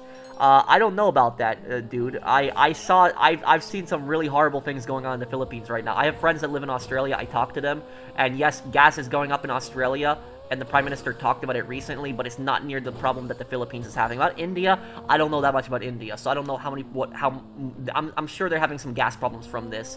But I think that India is actually, I think, buying more gas from Russia because the US actually took sanctions off of Russian gas, and so what India does is India buys gas from Russia, they refine it, and then they resell it. I think that might actually be helping India, actually.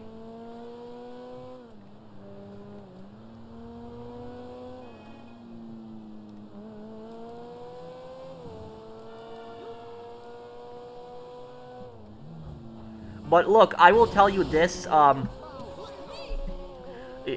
will tell you this. Uh, the the worst the worst political disaster that happened in American history, I would say, like the most if I was if I was to name like the most consequential election in modern American history. And when I say modern American history, I'm talking like 1900 to 2026. So from the 20th to the 21st century. The worst election in American history would have to be when James Buchanan got elected, because James Buchanan was the worst president ever. But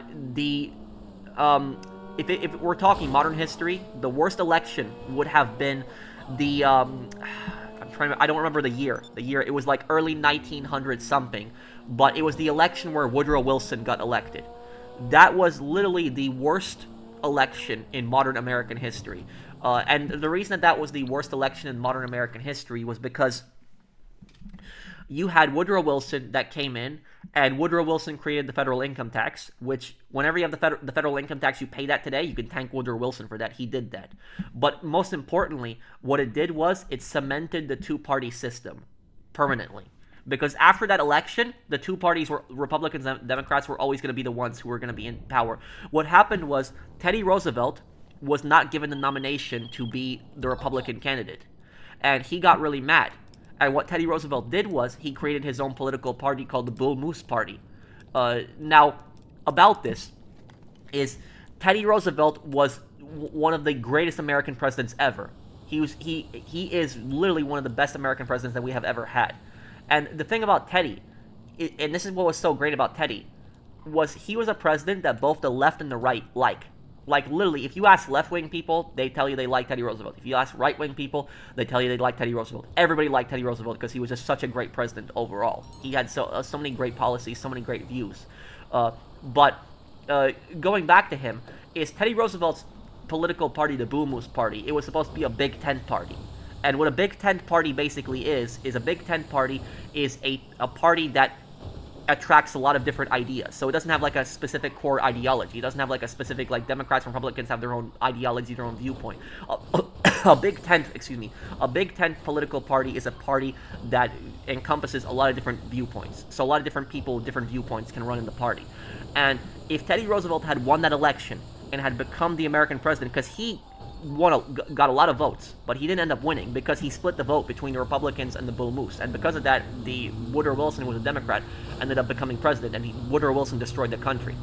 But if Teddy Roosevelt won that election, the Bull Moose Party would exist as a party today, 100 years later. It would be a party. It would be our third option, and so that's why I say that was the most consequential election, because it literally, oh, you dropped the car. Oh, you want me to drive? Okay. So if the Bull Moose Party had existed, it would have broken up the two-party system. But that's what I'll say, is that as long as America has the stupid two-party system, nothing is really gonna change. It really isn't. It's gonna we're gonna have the same political drama going on for decades and decades. Republicans and Democrats are screaming at each other, talking crap constantly. We're gonna have that over and over and over again. It's never gonna end. So that's what I'll say about that. It needs to be broken up.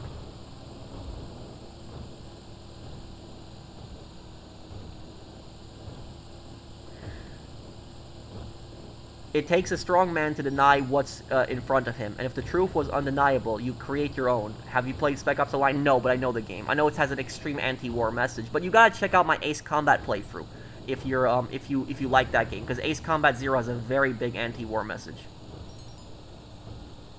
Oh, you wanted to switch semis. That's what you wanted to do. Okay.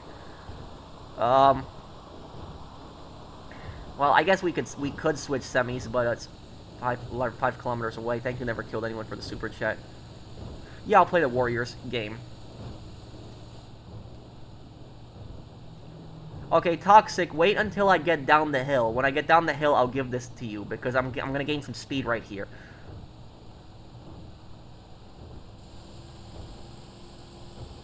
Would he have kept us out of World War I? That's questionable. Teddy Roosevelt was a bit aggressive in his foreign policy, that is true. So I don't know if he would have kept us out of World War I, but he definitely wouldn't have put people in prison like Woodrow Wilson did. Woodrow Wilson, you know, yet the thing about Woodrow Wilson is Woodrow Wilson promised that he wouldn't get America involved in World War I, and he broke that promise. He promised no new wars, and he broke that promise. And what Woodrow Wilson did was he also suspended the First Amendment. He did that. So literally, the right to free speech, he suspended that. And you could not criticize him. If you criticized Woodrow Wilson during the World War I, he'd throw you in prison. And it was like treasonous something charge that they threw at you. It was a ridiculous thing. So like you can't do something like that. You cannot suspend the Constitution in a time of war. You can't do that. James has a heist. Okay, we can help him with that. Okay, hold on, Toxic. I'm gonna let go of the truck right here, around this corner, okay? You take it. You go faster with this here now.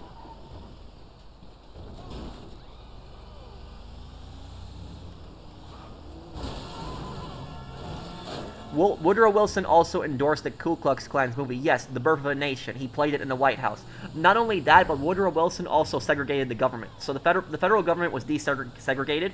He resegregated it. He did that. And that's the thing is that a lot of times one thing that I have noticed a lot about Europeans, for example, is a lot of European people, what they tend to do is they tend to judge American presidents based on what they did for Europe, but not what they did in their country. So like I've noticed that they tend to do that a lot. And so, like, a lot of Europeans, they will tell you, oh, Woodrow Wilson was a great guy because, you know, he got the U.S. in World War I and he helped, you know, defeat Germany in World War I. But they have no idea about the bad things that he did in America itself. Like, they don't know that he literally supported the Ku Klux Klan. They don't know that he segregated the government. They don't know that he put his political opponents in prison. They don't know he created the income tax. Like, it literally, it's just, you could keep going on and on with Wilson. He was such a scumbag. He was such a piece of crap. One of the worst American presidents we ever had definitely was Wilson.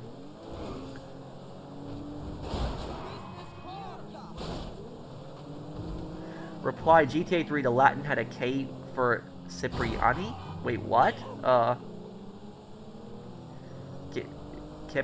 Wait, what? I'm confused, Steve. What?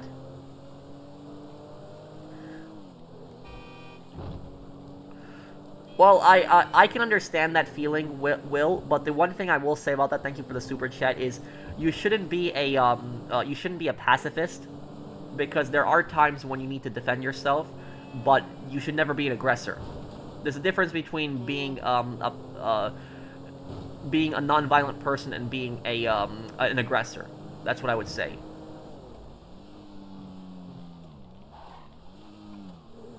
World War III happened. No, I don't think so. No, I don't think it's gonna happen because of this, but I think this could really disrupt the global oil trade.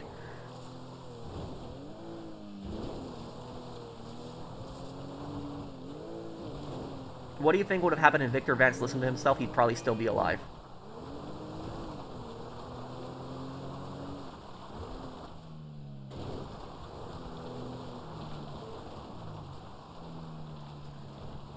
I missed your super chat. Oh, let me look. To be honest, me being born in 2003 with all these things happening, it's so freaking depressing. I'm still in my 20s, man. Yeah, a lot of crap is happening. When I was a kid growing up, at least, we did not have a lot of this drama going on that we have now. The worst thing that happened when I was a kid was 9/11. That was the worst thing that happened when I was a kid. And then we had, the Iraq War. And that's stupid crap. But I will agree that, like, in recent years, there's been a lot of really bad things that have been happening. Like all these wars, all this stuff happening all over the world.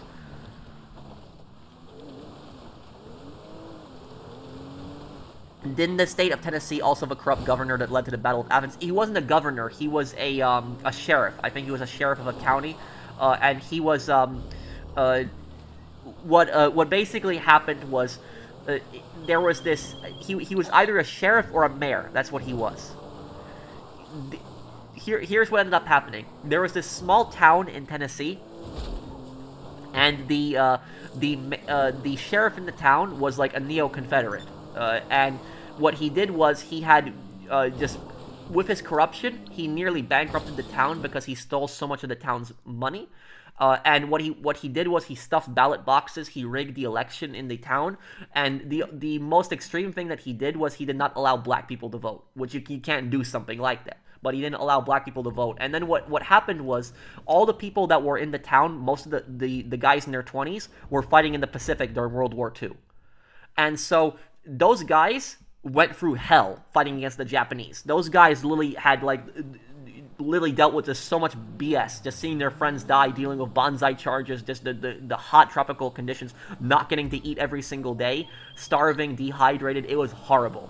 And imagine those Pacific World War II veterans, those guys come back to their town, they come back home after the war, they're expecting to finally rest, take it easy after fighting the Japanese for so many years, and they come back and they see this scumbag sheriff has basically taken over their town, destroyed their town, bankrupted their town, and is rigging the elections in the town. So basically all of the veterans, that when they came back, they got really pissed off, they got their guns, and they surrounded the police station. And they took the corrupt sheriff hostage, and they took all the corrupt police hostage, because the police were in on this. They surrounded the police station, they opened fire on it, they released everybody from the jail, and they detained the corrupt sheriff.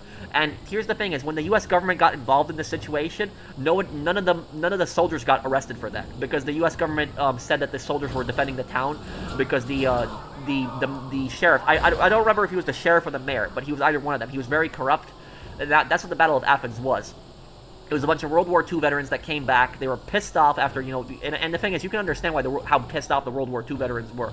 Years of fighting the Japanese, and then they come back and they have this bastard that just basically just destroyed their town. So that's basically what happened. So when people say, for example, that the Second Amendment has never been used to defend themselves against a tyrannical government, that's a perfect example right there. Is you had a tyrannical sheriff, corrupt sheriff, that was destroying the town, and when the veterans came back, they basically just took care of him and they ended the whole thing. Thank you, Railroad, for that super chat. How do you think Europe would be different if the U.S. did not join World War I? If the U.S. didn't join World War I, Germany probably would have won. It probably would have. So, like, for example, the U.S. gets a lot of hate for entering the war late, but what they don't understand is that the United States contributed greatly towards ending World War I, because Germany had the largest military in Europe besides Russia at that time. And when Russia pulled out of the war in April 1917, Germany took all of their troops on the eastern side and then put them on the western side. And they outnumbered the French, it outnumbered the British, and there was a chance that Germany could break through and end the war. And that's one of the reasons the U.S. got involved in the war, is because they lent Britain and France so much money, and they were scared if they didn't, pay that money back, that the American economy would end up collapsing. So Germany might have ended up winning, but the thing is that if Germany won World War I, Germany would have done the exact same thing that Britain and France did, but just to them back. Like, you know what Britain and France did, how they bankrupted Germany and took away their empire and their king and everything like that, is Germany would have just done the exact same thing towards France and Britain. And then there's a possibility that France and Britain would have been the ones that would have fallen to fascism. There's a possibility, Oswald Mosley might have, he was the British version of Hitler, basically. He was a fascist supporter. He ran the fascist party in Britain. There's a possibility he could have come to power, and he could have become a dictator of Britain, and he could have started World War II. So that's what could have happened the other way, where it could have been that Britain and France might have fallen to fascism instead of Germany. But that's probably the situation would have happened if the U.S. had not entered World War I. Is probably that war might have been lost for Britain and France. Thank you, Snowy Imp, for supporting my channel for 8 months. Okay, whoever has their heist, just invite me and I'll help you with your heist right after this.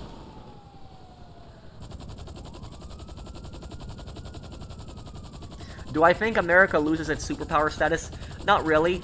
America is still going to be a superpower, but this war is going to have a massive global effect on it. Sorry for being nihilistic and wishing for global recession. I'm getting too close to be like Cole Walker from Spec Ops, The Line. Well, yeah, I get it. It's like a lot of really bad crap is happening right now, and like I said, I'm just personally so sick of a lot of the stuff that is happening. I do not trust any politicians. Like, I think that almost all politicians are pretty much crooks. I don't think that there's really anyone that you can really rely on or anything like that. It doesn't mean that I don't believe in, like, a republic, or I don't believe in, like, a democracy. I still do. I still believe in a republic and a democracy, but I have basically lost all faith in the government and any politician whatsoever, anything like that. This all the BS that's going on. There's a reason that there's a reason that the American founding fathers warned us that government was evil. Like, would you say the USA lost to China in superpower? Well, at this rate where it's going, yes, China could overtake America as a superpower at this rate.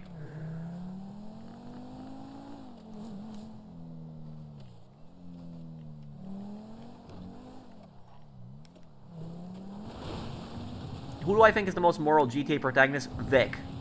Because Vic never really wanted to be a criminal. Have you ever thought about doing a video showing off your firearms, maybe even a video of you firing them? Oh, crap, I'm sorry, Minifig. Okay, that was my bad, I'm sorry.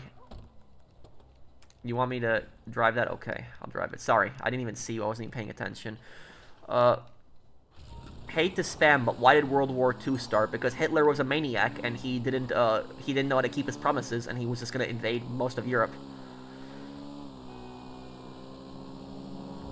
Anyway, CJ got his mom's blender back? No, he didn't.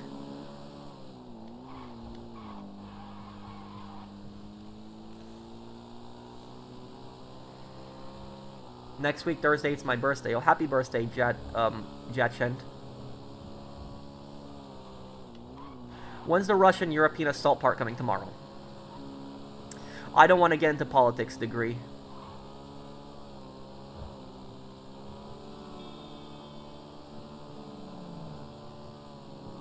Would I have a video showing off my firearms? What I might do is I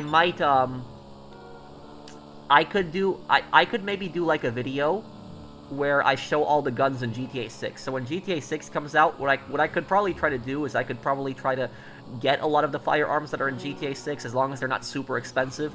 And I could maybe like do a video like showing like a lot of them. I could do something like that, like the guns of GTA 6. I could see like me doing like a video then explaining them, how they work, and doing like a video shooting them and stuff. Maybe I could do a cool video like that. Maybe I could do something like that when GTA 6 comes out.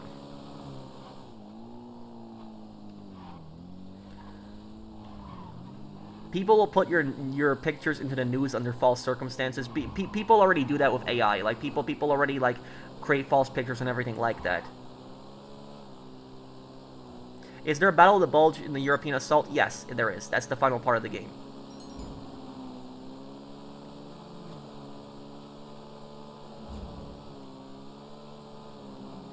Is Russia considered a superpower? It kind of is, but it's Russia's a superpower mainly for its nuclear weapons.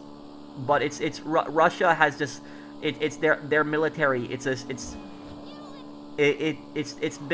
Russia's military used to be seen as a massive threat, and people were so scared of it, but not really anymore.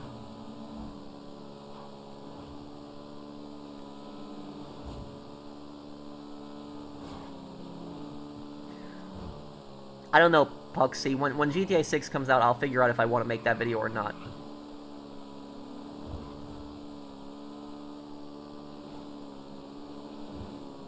What country had a bigger part in World War II than people believe? A country that played a really great role in World War II, but a lot of people don't know about. Yugoslavia. Yugoslavia. It's a lot of times the Yugoslavian front, the Balkan front, is a lot of times very forgotten.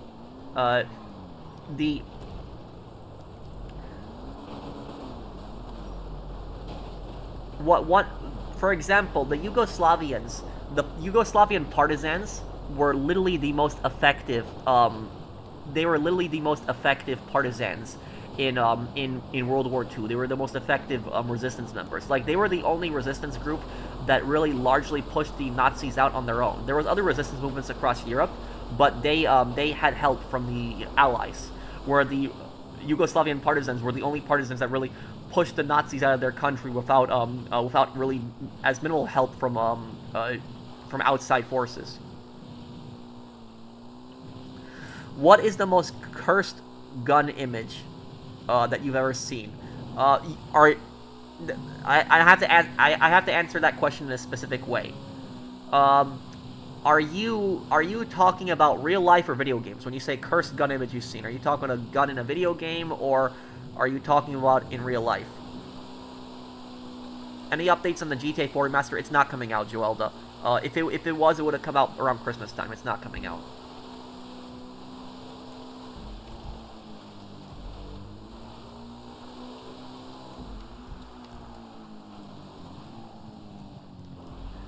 Okay, I'm gonna go to E then. This will speed this up a little bit. Both. The most cursed gun I think I've ever seen is probably in Call of Duty Vanguard, where you have like an M1 Garand with like a round drum magazine, a detachable magazine, and you have it chambered in Arasaka, which I don't even know why you would chamber an M1 Garand in Arasaka. It makes no sense.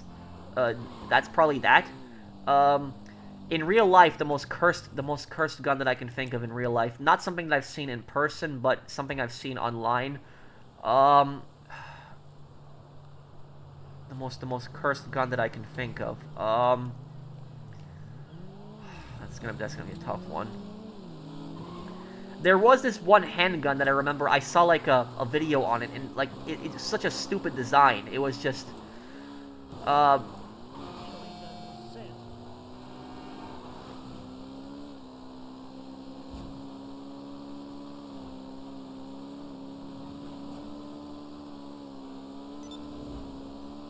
Okay, James, I will join you in just 1 second. Hold on.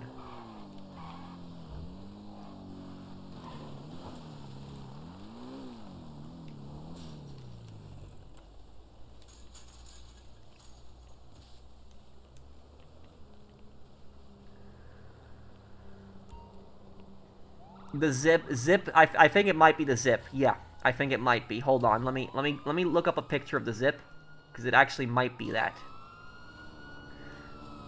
Didn't the Imperial Japanese have a clone of the M1 Garand? Yes, they did make their own prototype, but there was only like 100 made.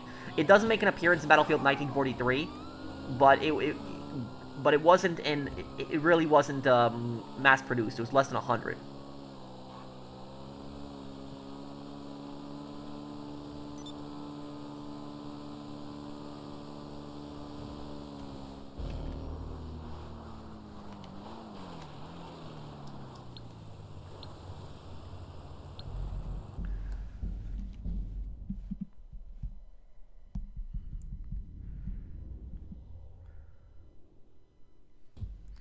What's your opinion on Artemis 2? I think it's cool, but but at the same time, even though it's cool, it's space travel, like I said, is mostly to show off. That's what it is. Oh yeah, the Zip 22. Yes, the Zip 22. It's like the stupidest handgun made. It's that. The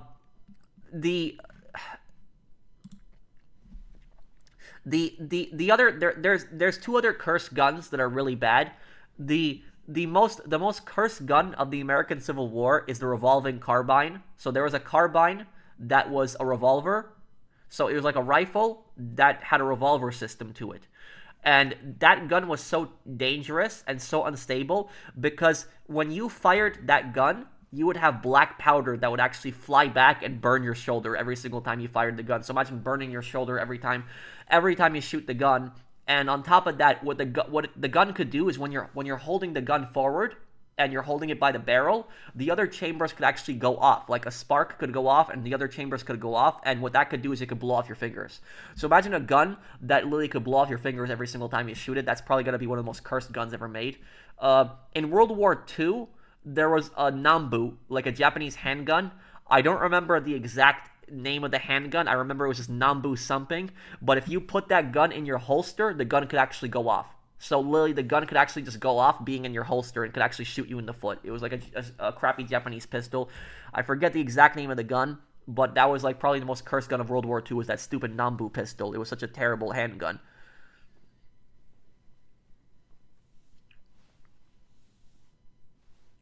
Cash. Okay, here we go. We're going to get all the money here. Let's do it, James. Ready. The Battle of Manor Street. Really? What? I wonder. The Battle of Manor Street. A battle that happened in New Zealand. Really? I gotta look this up. I'm curious. During World War II, who fought in this?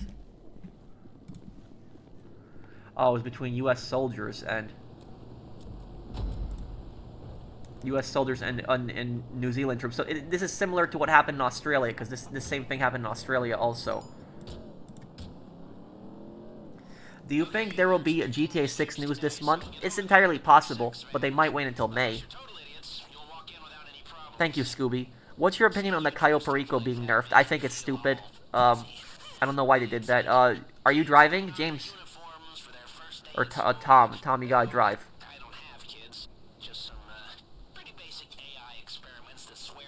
Nambu Type 4 pistol, that was it.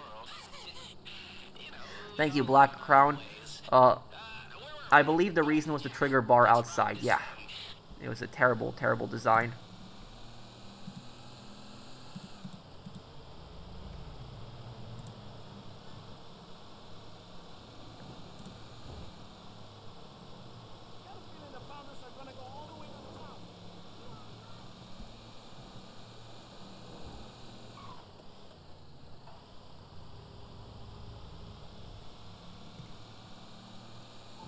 Well, Cayo Perico got nerfed a bunch of times. I don't know if it got nerfed recently, but it did get nerfed a bunch of times.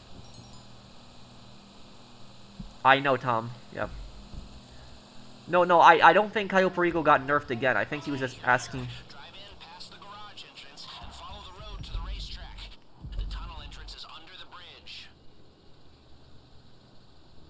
You should do a video on trying to complete heists with randoms.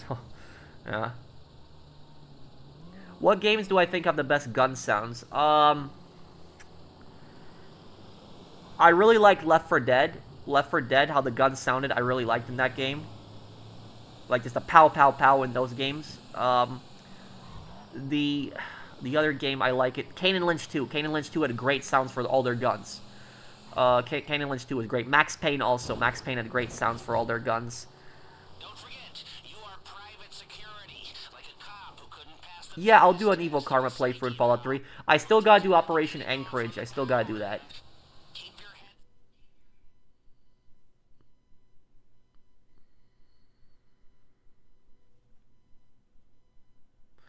If you lack the stomach to kill for your country, at least show me you're willing to die for it. Reznov. Yep. That is Reznov.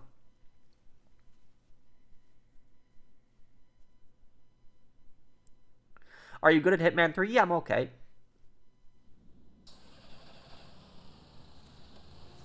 I could maybe one day, Austin. Do I think Japan could ever change without the atomic bombs? Well,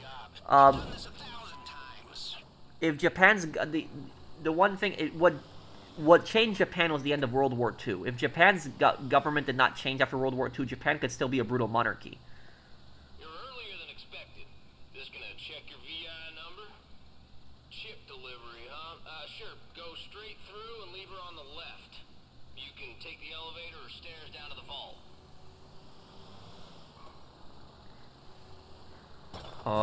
Thank you, Edward. Remember to hit the like button, guys. Thank you, Extra. I thought you were gonna get shot in the face for a second there. Okay. Now get in the elevator and remember, inconspicuous. Well, the Hellriegel might actually be the most rarest gun in history. Because the thing about the Hellriegel is we don't even know how the gun worked. We only have pictures of it. But we don't even know what happened to the surviving remnants of it. We don't know where it went. If somebody ever found a Hell Regal today, it would be literally one of the most valuable guns ever made. We're talking hundreds of thousands of dollars. Okay, swipe. Y'all here for the vault, yeah? Alright, you're gonna need your key cards to get into the man trap there.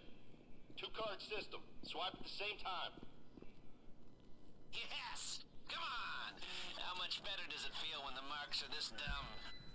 GTA 4 also had a great sound for the GTA titles. I especially loved the AK and the guns, and episodes from Liberty City were very hefty too. GTA 5 felt like a downgrade. Yeah, I don't like the gun sounds in GTA 5. I will agree with you. Guns sounded way better in GTA 4. Thank you, Jolly. Thank you. Left 4 Dead 2 has chaotic amount of Steam Workshop mods that can turn a normal point A to point B to green flu gave survivors schizophrenia. Thank you, Never Killed Anyone, for the super chat. I know there's like a mod for like for Left 4 Dead where you can replace all of the characters with different characters. People told me that you can replace them with Kane and Lynch. I might download the Kane and Lynch mod where you can bring in Kane and Lynch as like survivors into that. I also gotta download the mod where you can bring in the GTA survivors. Ain't much getting through here. There.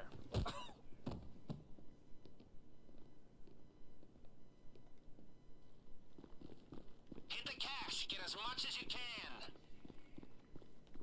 If each of us gets 3 cards, we'll get this done. We stayed under the radar. We have a little more time here. Now, your hacker can block the security sensors while you're in the vault, but only for a while. If the system goes quiet for too long, it triggers the alarm as a failsafe. And, did I mention that if the alarm goes off in here, they'll flood the place with nerve agent? No? Okay, well, I'm mentioning it now. If you're making good time in there, try getting into some of the What happened in Wellington is that some U.S. troops were trying to block some Maori troops from drinking at the bar they were in. White New Zealand troops saw this and stood up for the Maori troops. A big fight happened. Thank you for the super chat, Snowy Imp.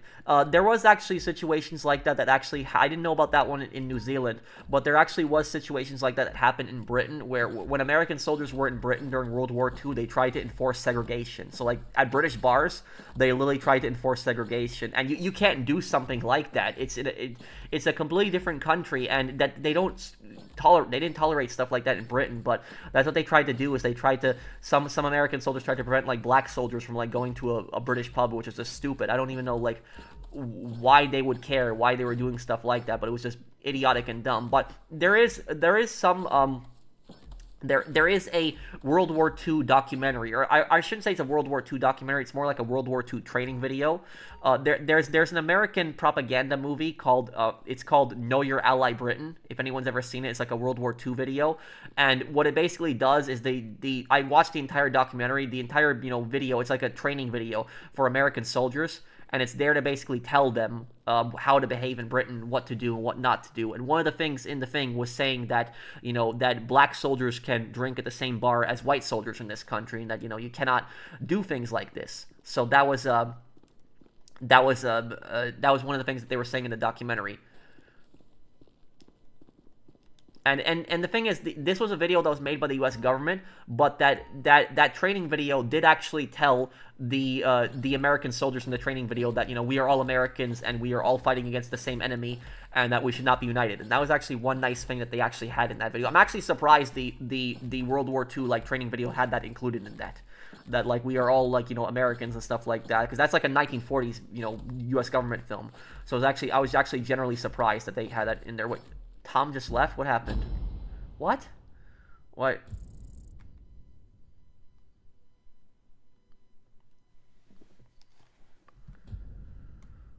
Saints Row 2 gun sounds amazing. Yes, some of them do. I like the AK sounds. Thank you, Isaiah Zay. I still got a PS5 for $550 at Walmart on the 4th. Best game for gun sounds, in my opinion, is Ready or Not. With volume up, I dread using C2 explosives. I know that's like the SWAT tactical game. A lot of my friend has constantly recommended it to me. Why is that gun lost? Can't anyone make them? There has to be blueprints or something, right? They had to produce the gun in the first place. Hey, Blitzkrieg 7715. So about the gun, there is no blueprints for the Hell Regal. I'll actually post. I'll show you a Wikipedia article on it. Hold on, Blitzkrieg. Thank you for the super chat. Let me put this one in here.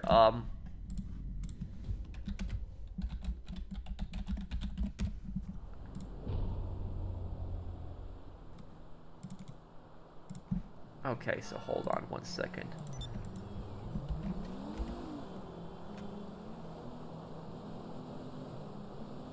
Okay, so... Okay, so you see the comment that I just pinned there? That comment? That's the gun that we were talking about.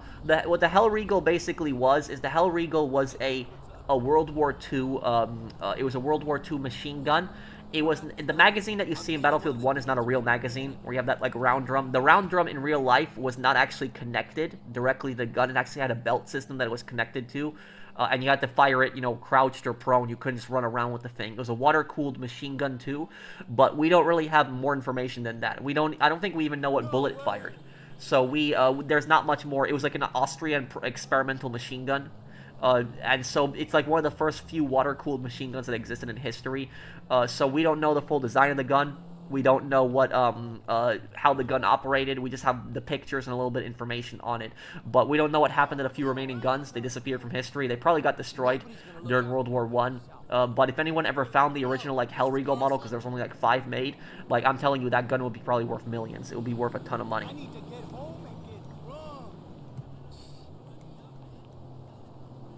Thank you, Blitzkrieg. Love your videos. Keep up the great work. Thank you, Marvin. You shoot like my sister. That's from Mafia 2.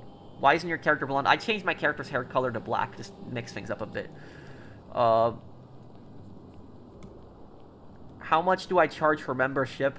I think I think it's between like $1 to $5. I think that's what it's had, because I remember I made one where I lowered it like a few years ago. But that is it. On my channel memberships, what I do is I do 3 exclusive streams a month. James's game crashed. Okay. James's game crashed then. But Tom, it said Tom left too.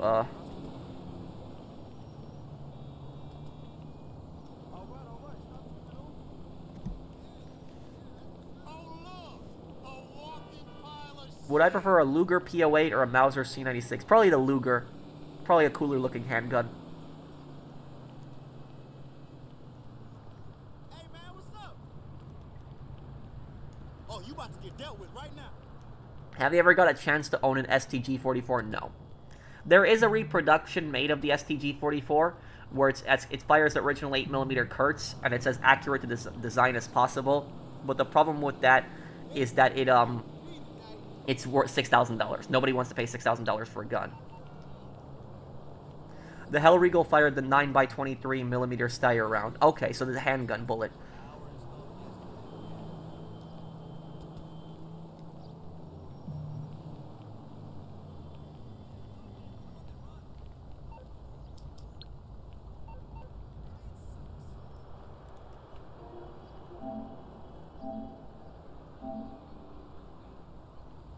Okay. You know who would be able to find a Hellriegel? Nathan Drake. I could play Uncharted one day, maybe. Yep.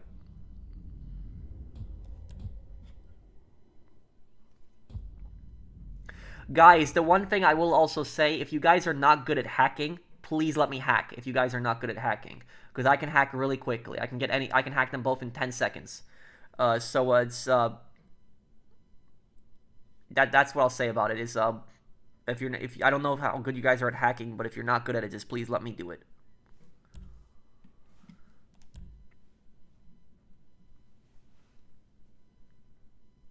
Did they use suppressors in World War II? Yes, the SAS did.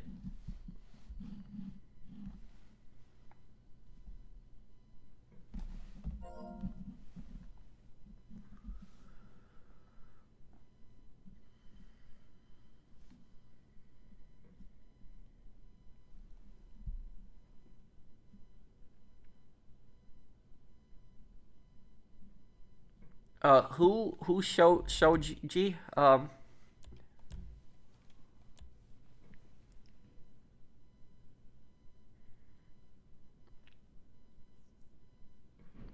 No, I don't, Alexiv.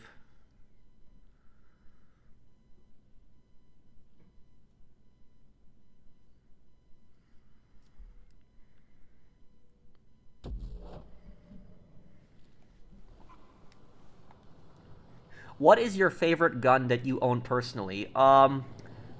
My favorite firearm that I own? This one, okay. Okay, yeah. And anyone who's a gun guy is gonna know this gun here. Anyone here. My favorite gun here that I owned is the SVT-40. Does anybody here know that gun? The I'm sure there's gotta be at least one gun guy in the chat here, but they'll know the SVT-40. But that is my favorite gun is probably the SVT-40.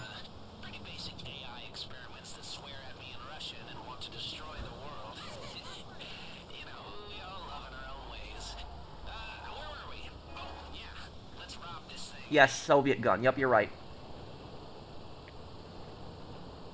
Semi-automatic Soviet World War II gun, fire 7.62 by 54R.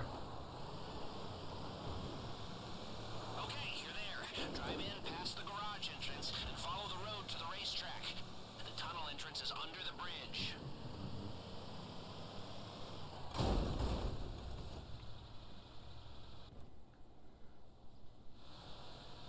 Yeah, I could play Ready or Not one day.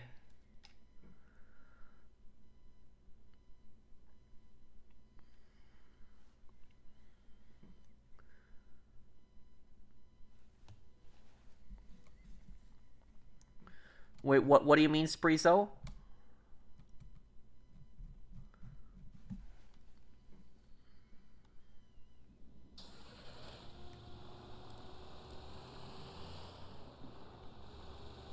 Now play it cool. You're doing your usual day-to-day delivery job. You've done this 1,000 times. You're earlier than expected. This gonna check your VI number? Chip delivery, huh? Sure. Go straight through and leave her on the left. You can take the elevator or stairs down to the vault.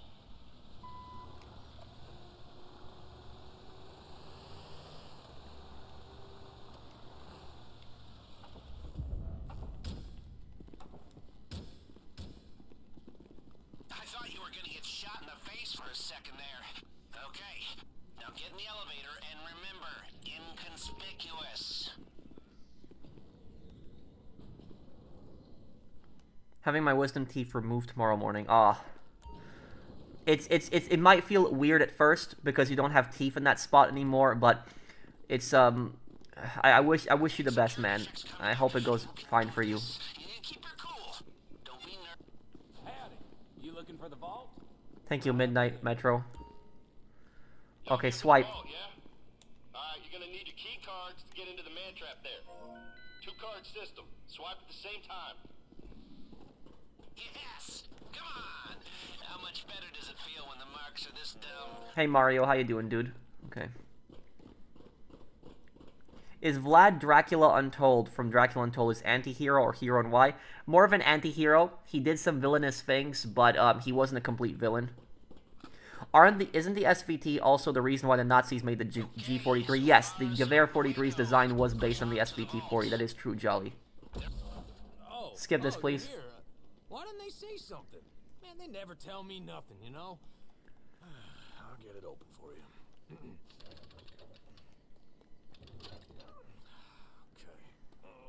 Okay. Oh, that's a heavy door. Ain't much getting through here. There.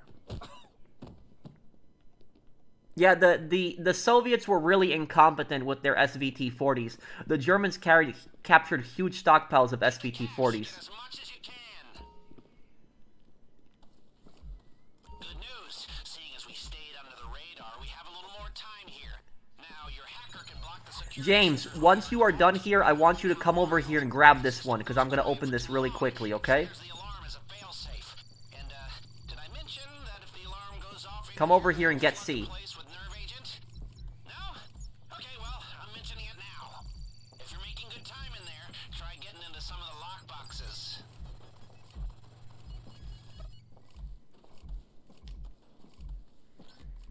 Get C, James.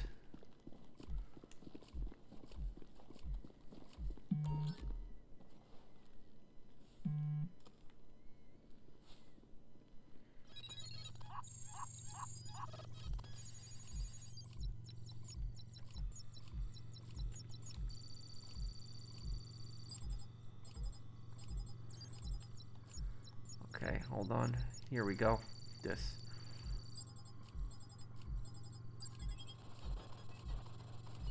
Oh, I didn't know they charge you more for apple sprees, though. God damn, how many locked doors are in this heist? Okay.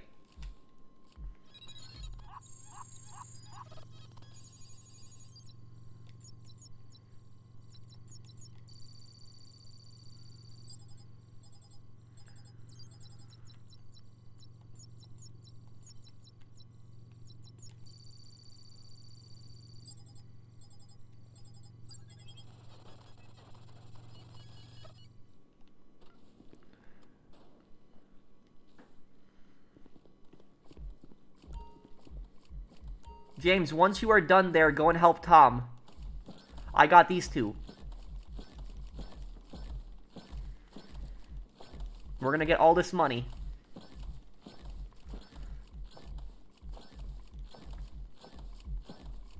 Okay.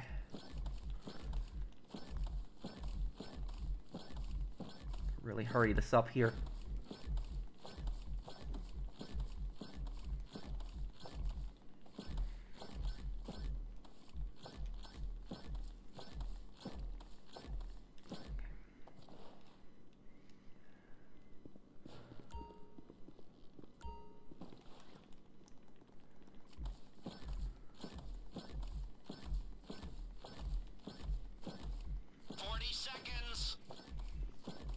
Okay, this is gonna be cutting it close.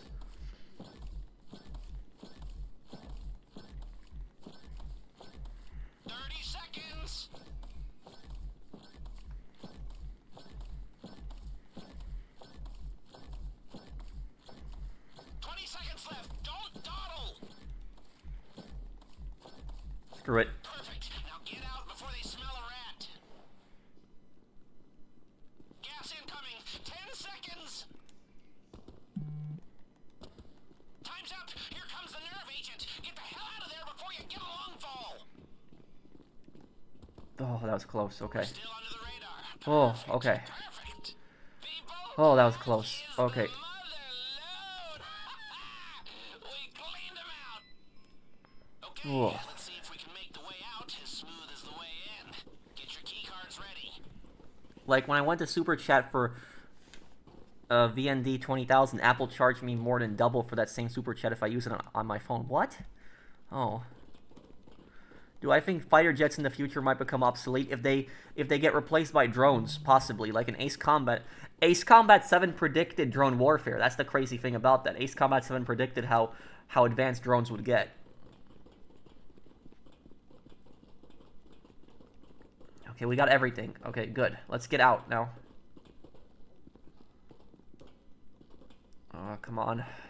Okay, there we go. All done in Good. here? Hey, listen, that fella on the vault door, how'd he look? We snuck a double-strength laxative in his coffee. He'll be shitting slurring.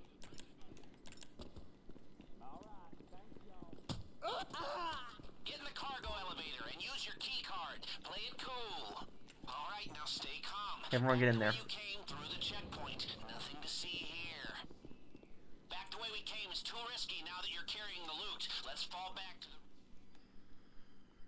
Okay, I need you to stay calm. They've seen what you did to the vault, and now the whole place is locking down fast. They know you're still in the building. Okay, we can't go Keep through there. moving and keep Okay, we're gonna have to go the way around. Change your outfits. We need a fresh start if you're gonna make it out of here under the radar. Very sharp. Now relax. Wait. And waltz right through the front door. Okay, you were so lucky there. Closing in on us. We need to pick up the pace. Security is sweeping the whole building. Stay one step ahead, or this whole thing goes south.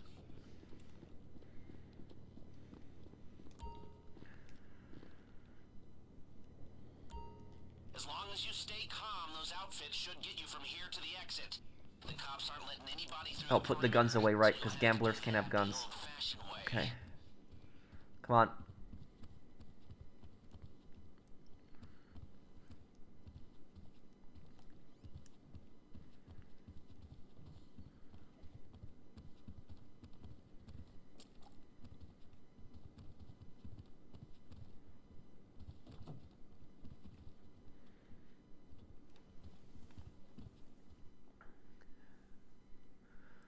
Okay, here we go.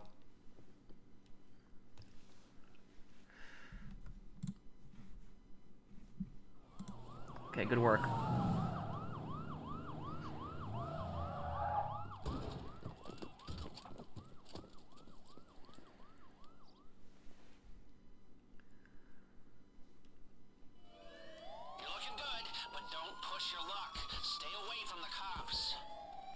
Oh, crap. Where are the vehicles? Oh, damn, they're all the way over there. We're gonna have to shoot our way through this.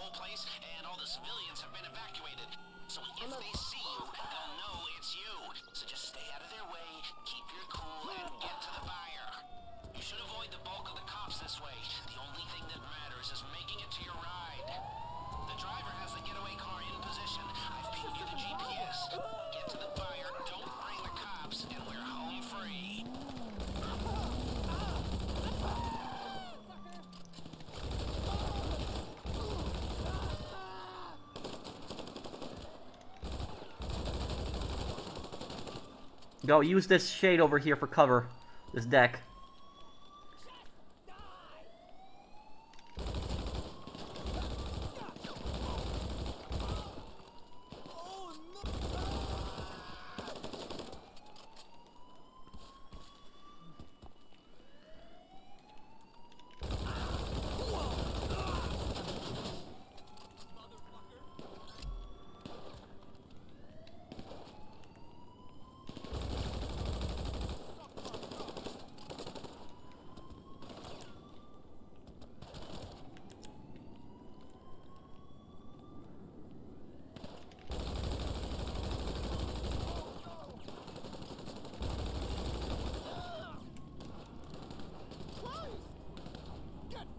James, can you let me drive?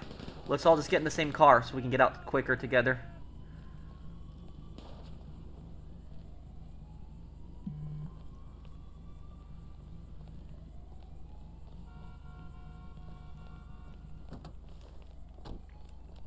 Okay, everyone get in.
Okay, we got this.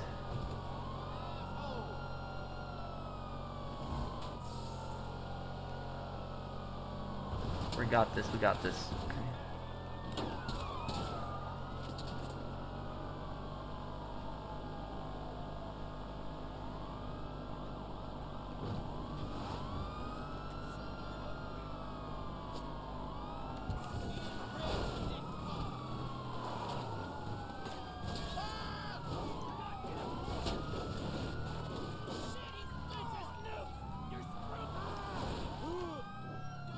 Crap, I didn't want to jump over that. Okay.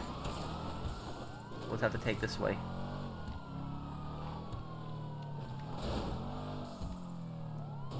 Here we go. We're good.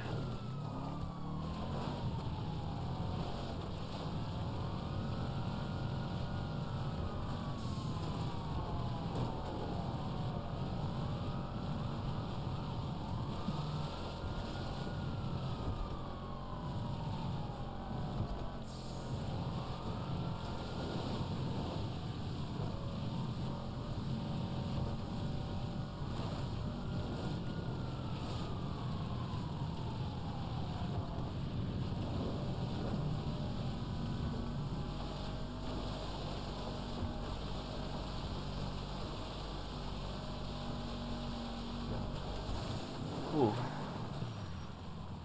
Oh yeah, I like that time period too. The Cold War Metal Gear games especially too, in COG.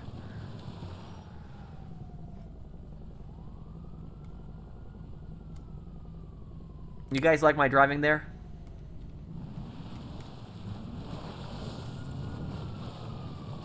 The question is, did we make the time? Did we make the Elite Challenge? That's the big question here.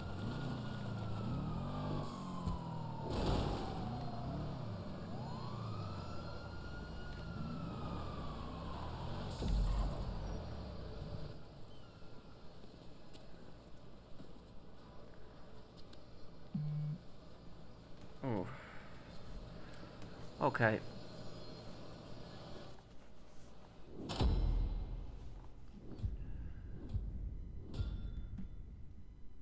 What's your PSN, Puppet Master? Okay. Well, a lot of people told me I should play Packy in a GTA 4 movie because they told me I look like him. Yes, we got the Elite Challenge. My first name is Patrick anyways, too. That's the ironic thing.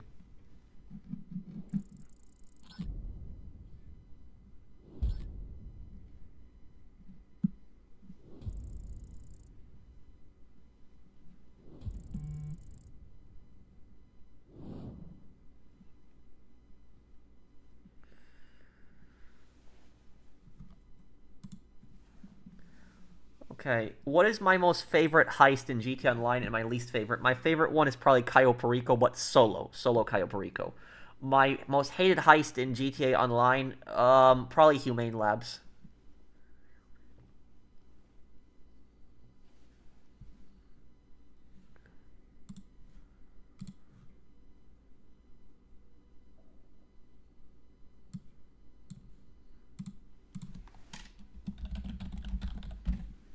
Okay, I use Page a lot of times, Pearston. Do I like Spanish? Yeah, I'm learning Spanish. I'm trying my best to get better at it. Um, Guys, I guess I'm gonna go here because I'm kind of tired and I haven't had dinner yet. So I wanna cook something warm and get something good to eat and then probably take a shower and go to sleep. But I'll answer a few questions before I go. So anybody that wants to ask me anything before I go, I'll answer your questions. You want to ask me anything before I go, guys? I'll also have the next part of Medal of Honor tomorrow. Next, so anyone wondering, and tomorrow we'll do another stream. So if you like the stream today, we'll do another one. But tomorrow we're not doing GTA. Tomorrow we're doing Crime Boss Rock K City. So if you guys remember that game, we will do a playthrough of that. We'll do a stream with a bunch of people. Why do we hate Humane Labs? Because of the stupid setup missions. The setup missions for the Humane Labs are such a pain. The one you gotta go on the aircraft carrier, drive across the map, get the jet. You have to go and the stupid deliver EMP mission where you have to protect the EMP and do everything quietly. Can you answer Sojik's question? He's been asking for 30 minutes. Okay, thank you. Thank you, Blitzkrieg. I'm sorry, Sojik, I didn't see your question. Do you think that Arslan Ash is really the GOAT, or has he fallen off and his quid ends better? Who is that? Arslan Ash? I don't even know who that is. It sounds familiar. I'll look who that up. I'll look who that is up, but I don't even know who you're talking about. Arslan Ash?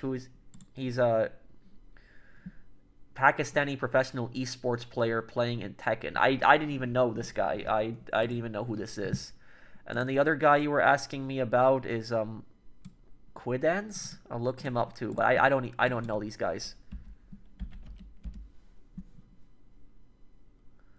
South Korean fighting games player. Yes, these are esports guys. I'm sorry, Shoji. I really don't know this stuff. I don't know this stuff, so I don't know these guys. I'm sorry, I don't know. Are there any upcoming games you're excited to play? Ace Combat 8. I'm really looking forward to Ace Combat 8. This year coming out. Have you ever got Rickrolled? Oh yeah, but that used to happen a long time ago, like a decade ago. That's not really common anymore. Okay, Puppet Master.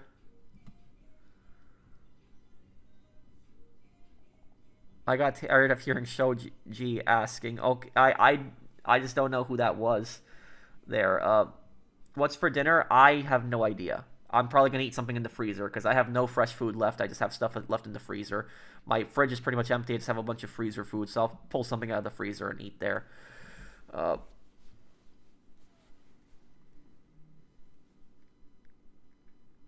want to play them in chronological order in COG.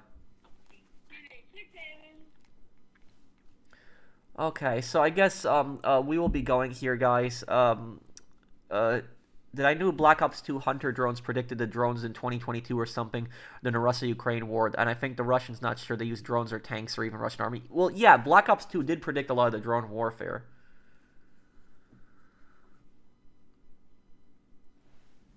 I'm planning on going to Vegas in May, and I wanted to ask if there's anything fun to do for someone under 21. I'm 20. You could go to a boxing fight. They're very common in Vegas. You could. I don't know if casinos will let you play. There might be 21, but they definitely won't give you alcohol. But you might be able to play like some games in a casino. Just don't overdo it. You know, just if you're gonna there's nothing wrong with. I don't think there's anything wrong with necessarily gambling. When you go to Vegas, because you go to Vegas for a trip. That's one of the core things of the city. But just don't overdo it. Whenever I do go to Vegas, my policy is I just bring $200 just to play. And if I lose that money, I stop playing. But I've never lost. I've always made a profit every time I've played. So, but that's that. Other things is there's Battlefield Vegas where it's a really big shooting range. There's a lot of different World War II guns, like rare World War II guns. Like if there is like a rare World War II gun, like an STG-44 or like an MG-42 that you want to fire, you could go to Battlefield Vegas. They'll have that, and then let you rent that. So if there's like some rare guns you want to shoot, you can go to Battlefield Vegas. Anything else to do fun in Vegas? There are. There are some good restaurants, but they're expensive. Gordon Ramsay's Hell's Kitchen is also in Vegas. I know that.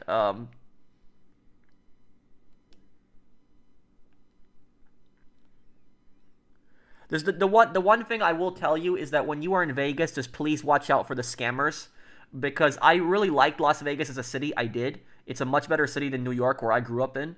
But I will just say this is uh, there are scammers on the strip. Like there are people that will scam you on the strip.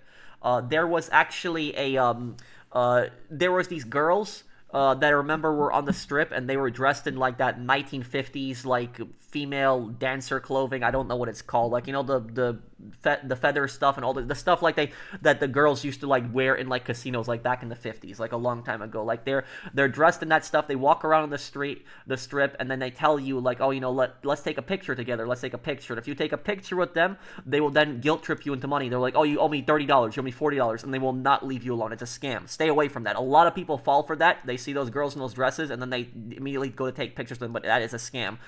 There was the stupidest scam that I've seen, the most ridiculous one. It was such a stupid, dumb scam, where there was this guy that he met me on the bridge. So like in the strip, there's like these bridges that like cross over between like the streets, and I was crossing one of the bridges. I think it was the bridge towards the Excalibur hotel. I was walking towards the Excalibur because I was going to meet my friends in the casino there, and there was a guy that was on the bridge, and the guy stops me on the bridge, and he's wearing like a monk clothing, like from the monks would wear in like Tibet, like the mountain monks. Like he's wearing like that brown, big like robe and stuff, and he has like these beads and stuff across his neck. And the guy starts telling me that he's a refugee from Tibet, and he tells me how like he says that we fled communism in China, and that the communists in China destroyed our Buddhist temple, and we're trying to like rebuild a new temple here. And he was telling me like, Americans hate communism, and like, will you join us in our movement against communism? Will you donate to help us build like a temple here? And so he was asking me for a donation. And you know what I said to the guy? I said to the guy, are you a monk from Tibet? And he says yes. And I say to him, then why do you have an American accent? And he just walked away. That's when I said that to him. So that's when he realized his scam wasn't going to work. So like, that's the most stupidest, dumbest scam that I've seen, is like pretending to be a refugee from Tibet to collect money for like a Buddhist temple. So if you see some guy from Tibet telling you that, oh, I fled communism in Tibet, that guy's a scammer. Stay away from that. But that's a common scam that happens. I know that. That was the stupidest thing that I've seen, honestly. That it's like, yeah, a guy wearing like a Tibetan monk's clothing. The guy was Asian, but he was clearly not born in Tibet. And he was just, saying like, oh, give me money for this. But he had an American accent. He did not. He had nothing. I don't even know what a Tibetan accent sounds like. But the accent that he had was clearly an American accent. It was clear that I'm like, why do you have an American accent if you're from Tibet? And that's when he realized his scam wasn't going to work, and he walked away. Nightclub promoters? What's the scam for that? I've never heard of the nightclub promotion scam. What's that? Hi from Serbia. Hi, Milan. What's up, man? I'm about to end the stream, though, unfortunately, because I'm just going to get some food, though. But if you have a question for me, I'll answer your question before I go. Are the servers down for maintenance or right now? No, I don't think so. Okay, Minion Dave. If Nico had a choice to choose an episode from Liberty City weapon that will be his personal weapon, Nico's personal weapon, if he had to choose one, probably the suppressed P90 in the Ballad of Gay Tony, because of just how many assassinations Nico does. That's probably would have been the best one for him. What about my question? What's your question, Zach?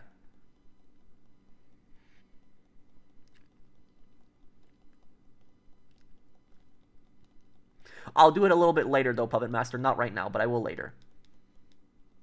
Yeah, I know. They have weapons from almost all wars. World War I, Vietnam, Korea, World War II. It's a really good gun range. Especially if you're a gun guy, you got to go to Battlefield Vegas. It's a really fun range. Just the thing is, I will say some of their guns can be very expensive to shoot. So I just careful with that. Just make sure you read the pricing on them before you do it. But it is a fun place to go shoot some guns.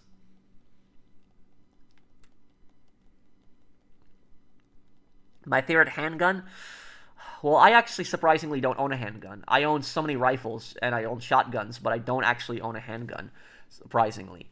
But if you were to ask me my favorite handgun, probably be the 1911. Yeah, probably that one. Who is my favorite GTA 5 protagonist? Oh, Franklin. I like Franklin because Franklin is a realist, and I like characters that are realists. Franklin, like, he wants to get out of the hood. He actually wants to make something of himself. He actually wants to rise to the top. That's what I like about Franklin. He has ambition. That's why I like him.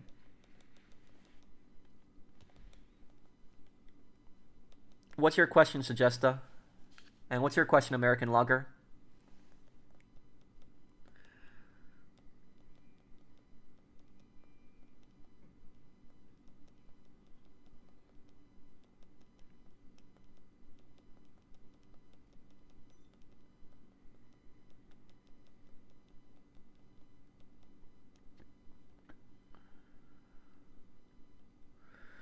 What, the ceasefire's already broken? Well, I'm not surprised by that. I said earlier in the stream that it wouldn't hold up.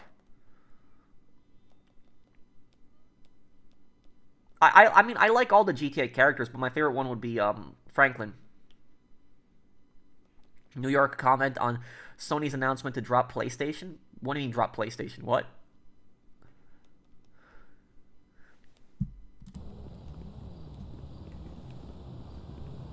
Can I get salmonella from cooking chicken? What? Well, salmonella can be on anything. It's a bacteria in foods. It's I'm pretty sure I had salmonella poisoning once, and it was horrible.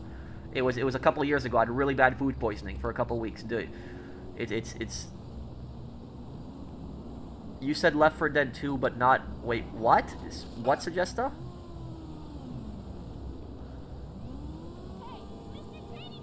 Selling it off? Selling what off? PlayStation? American Logger?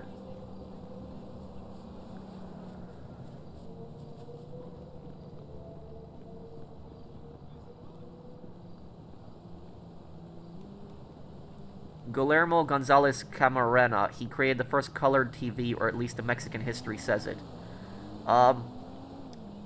Yeah, I didn't know that.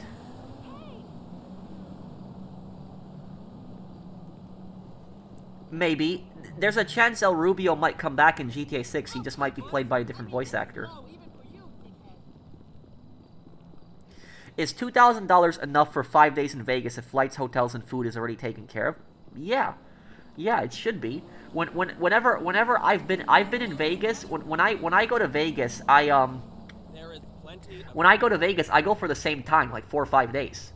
And when I'm in Vegas, I don't spend more than $1,000. So, like, as long as you don't eat at, like, 5-star restaurants, you'll be fine. You'll be fine. The thing about Vegas is actually a pretty affordable city. Just stay away from the Strip. Like, the Strip is the place where the most expensive stuff is. But other parts of Vegas are actually pretty cheap. So it's not like New York is expensive everywhere you go. But, like, Vegas is only expensive in the Strip. So that's what I'll say about it.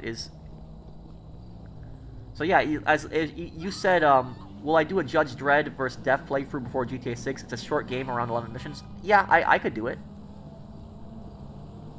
Guess what? PC servers are in turmoil right now. What, for GTA?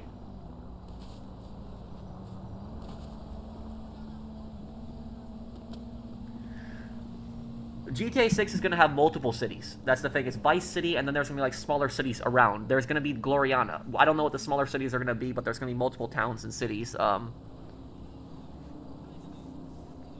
you make a lore video on Steve Haynes? I already did, actually. I will actually put it in the thing here. Hold on. It was the, hold on a second. I just have to find it here.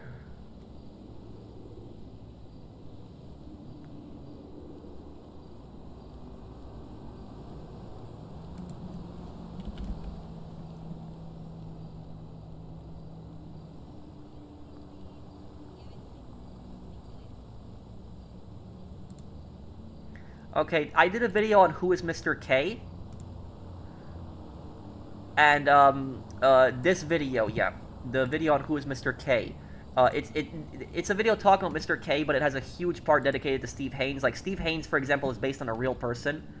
Steve Haynes is based on Agent Steve H. Agent Steve H was, he was a real operative. I think he was a CIA agent who he tortured an innocent man who was accused of being a terrorist. And that was what the whole Mr. K thing was actually based on. It was based on a real-life incident that happened, where the CIA had kidnapped an innocent man. They kidnapped a guy who they thought was a terrorist, but he wasn't, and they tortured him for several weeks. And that's what that whole mission in GTA 5 is actually based on. It's based on a real-life event that happened. That's how stupid the CIA are, a bunch of idiots. Hey, you know Mel's having a party later.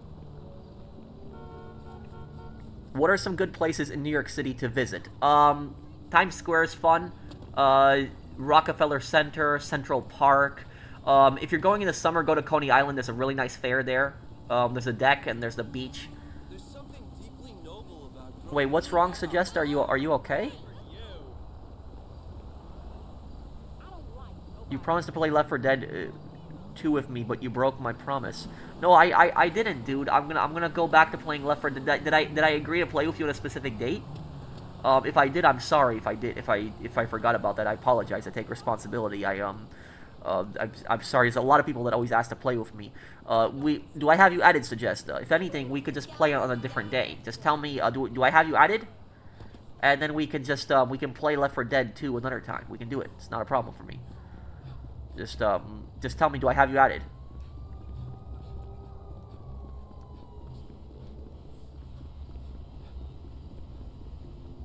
You don't know me.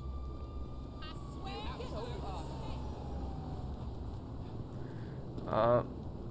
From Asia, never to the U.S., where would you recommend to, visit Pro, and what to do there? Well, there's New York, there's Las Vegas. Las Vegas is a city that I have a lot of fun in when I go to Las Vegas. Las Vegas is a city I like. There is Mount Rushmore. I've been to Mount Rushmore before, but a lot of people don't like it just because of they think it's boring, but I like it for the history. Are you still here, Suggesta?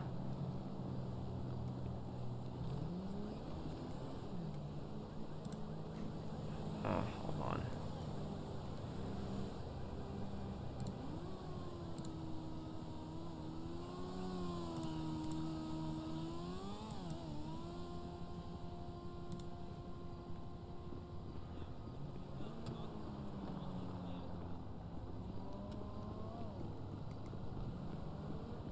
Suggesta, do I have you added?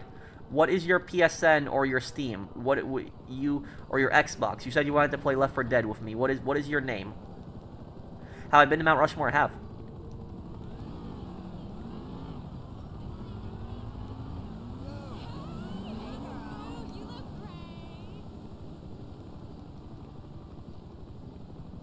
If New York became its own country, Alexiv, I don't think New York could last as its own country. I don't think it could. The amount of debt that New York has, the amount of, no, I don't think that they would be able to last. And also, most of the financial center in New York would pull out if New York became an independent country. They would not want to be in New York. They would want to be in the rest of the U.S., which would destroy New York's economy as well.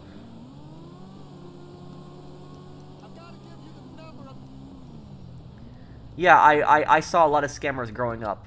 I'm very suspicious of people. Whenever people are nice to me in public and trying to offer me something, I'm extremely suspicious. That's usually a scam. Would you do a collab with Report of the Week? You know, that would be really funny if me and him sat down and tried to review food. A lot of people say I sound like him. I only have Steam and Xbox. Can you tell me what it is, though? I could add you before I go here. Well, right after the stream, I'll add you, but...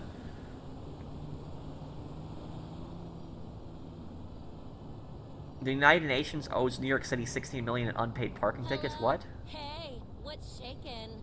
No, I'm not. I don't live in Harlem. I'm not from Harlem. I'm just chilling, you know, the usual. Thinking about hitting bras later. Okay, well, I guess I'll figure it out when I play it also, Zach.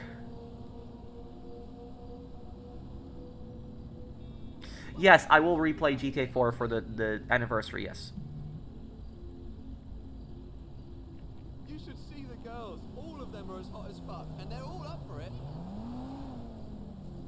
What do you think of the idea of all your money from GTA 5 online transferring from GTA 6?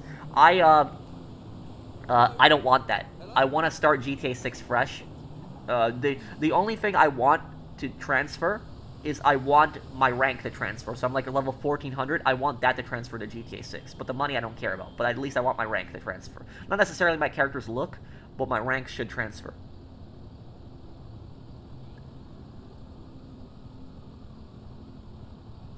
I friended you when you had 2,000 subs, and I come back and you're doing great, man. Big respect, brother. Thank you, Raziel. What's your PSN? Who are you on PSN?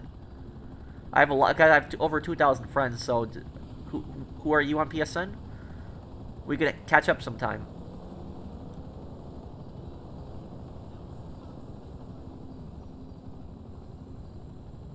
Suggested, did you tell me your PSN? I gotta go soon. So I'm trying to add you, dude, but you just haven't told me what your name is.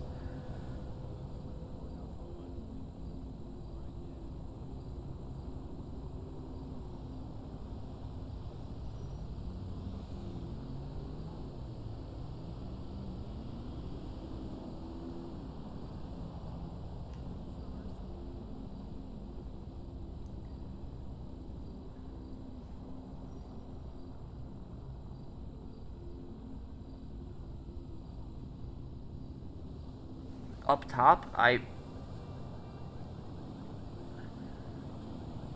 You said you only have Steam and Xbox, but I don't...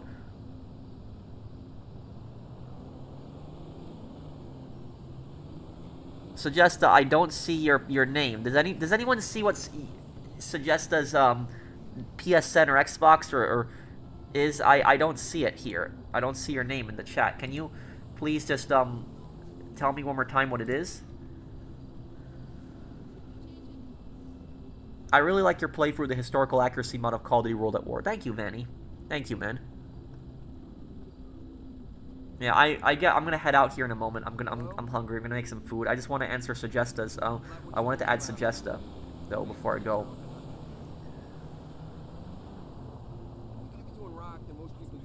Japanese herbal tea? No, I haven't. No, it's okay, Suggesta. Suggesta, just tell me what you don't have to apologize. Just tell me what your name is, and I'll add you. No, he's here. I see him in chat. Modern amps, you can twang them as much as you like. Okay, good luck. Email me your next show.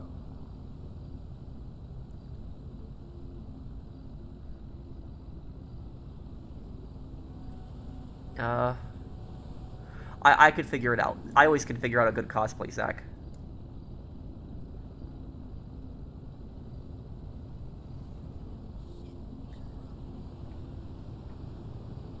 Yeah, we could probably do GTA 4 on Xbox when I do the stream.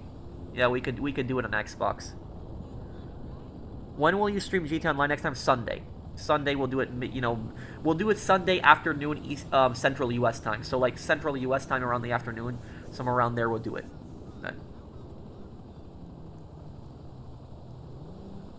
When are you doing the crime boss stream? Tomorrow.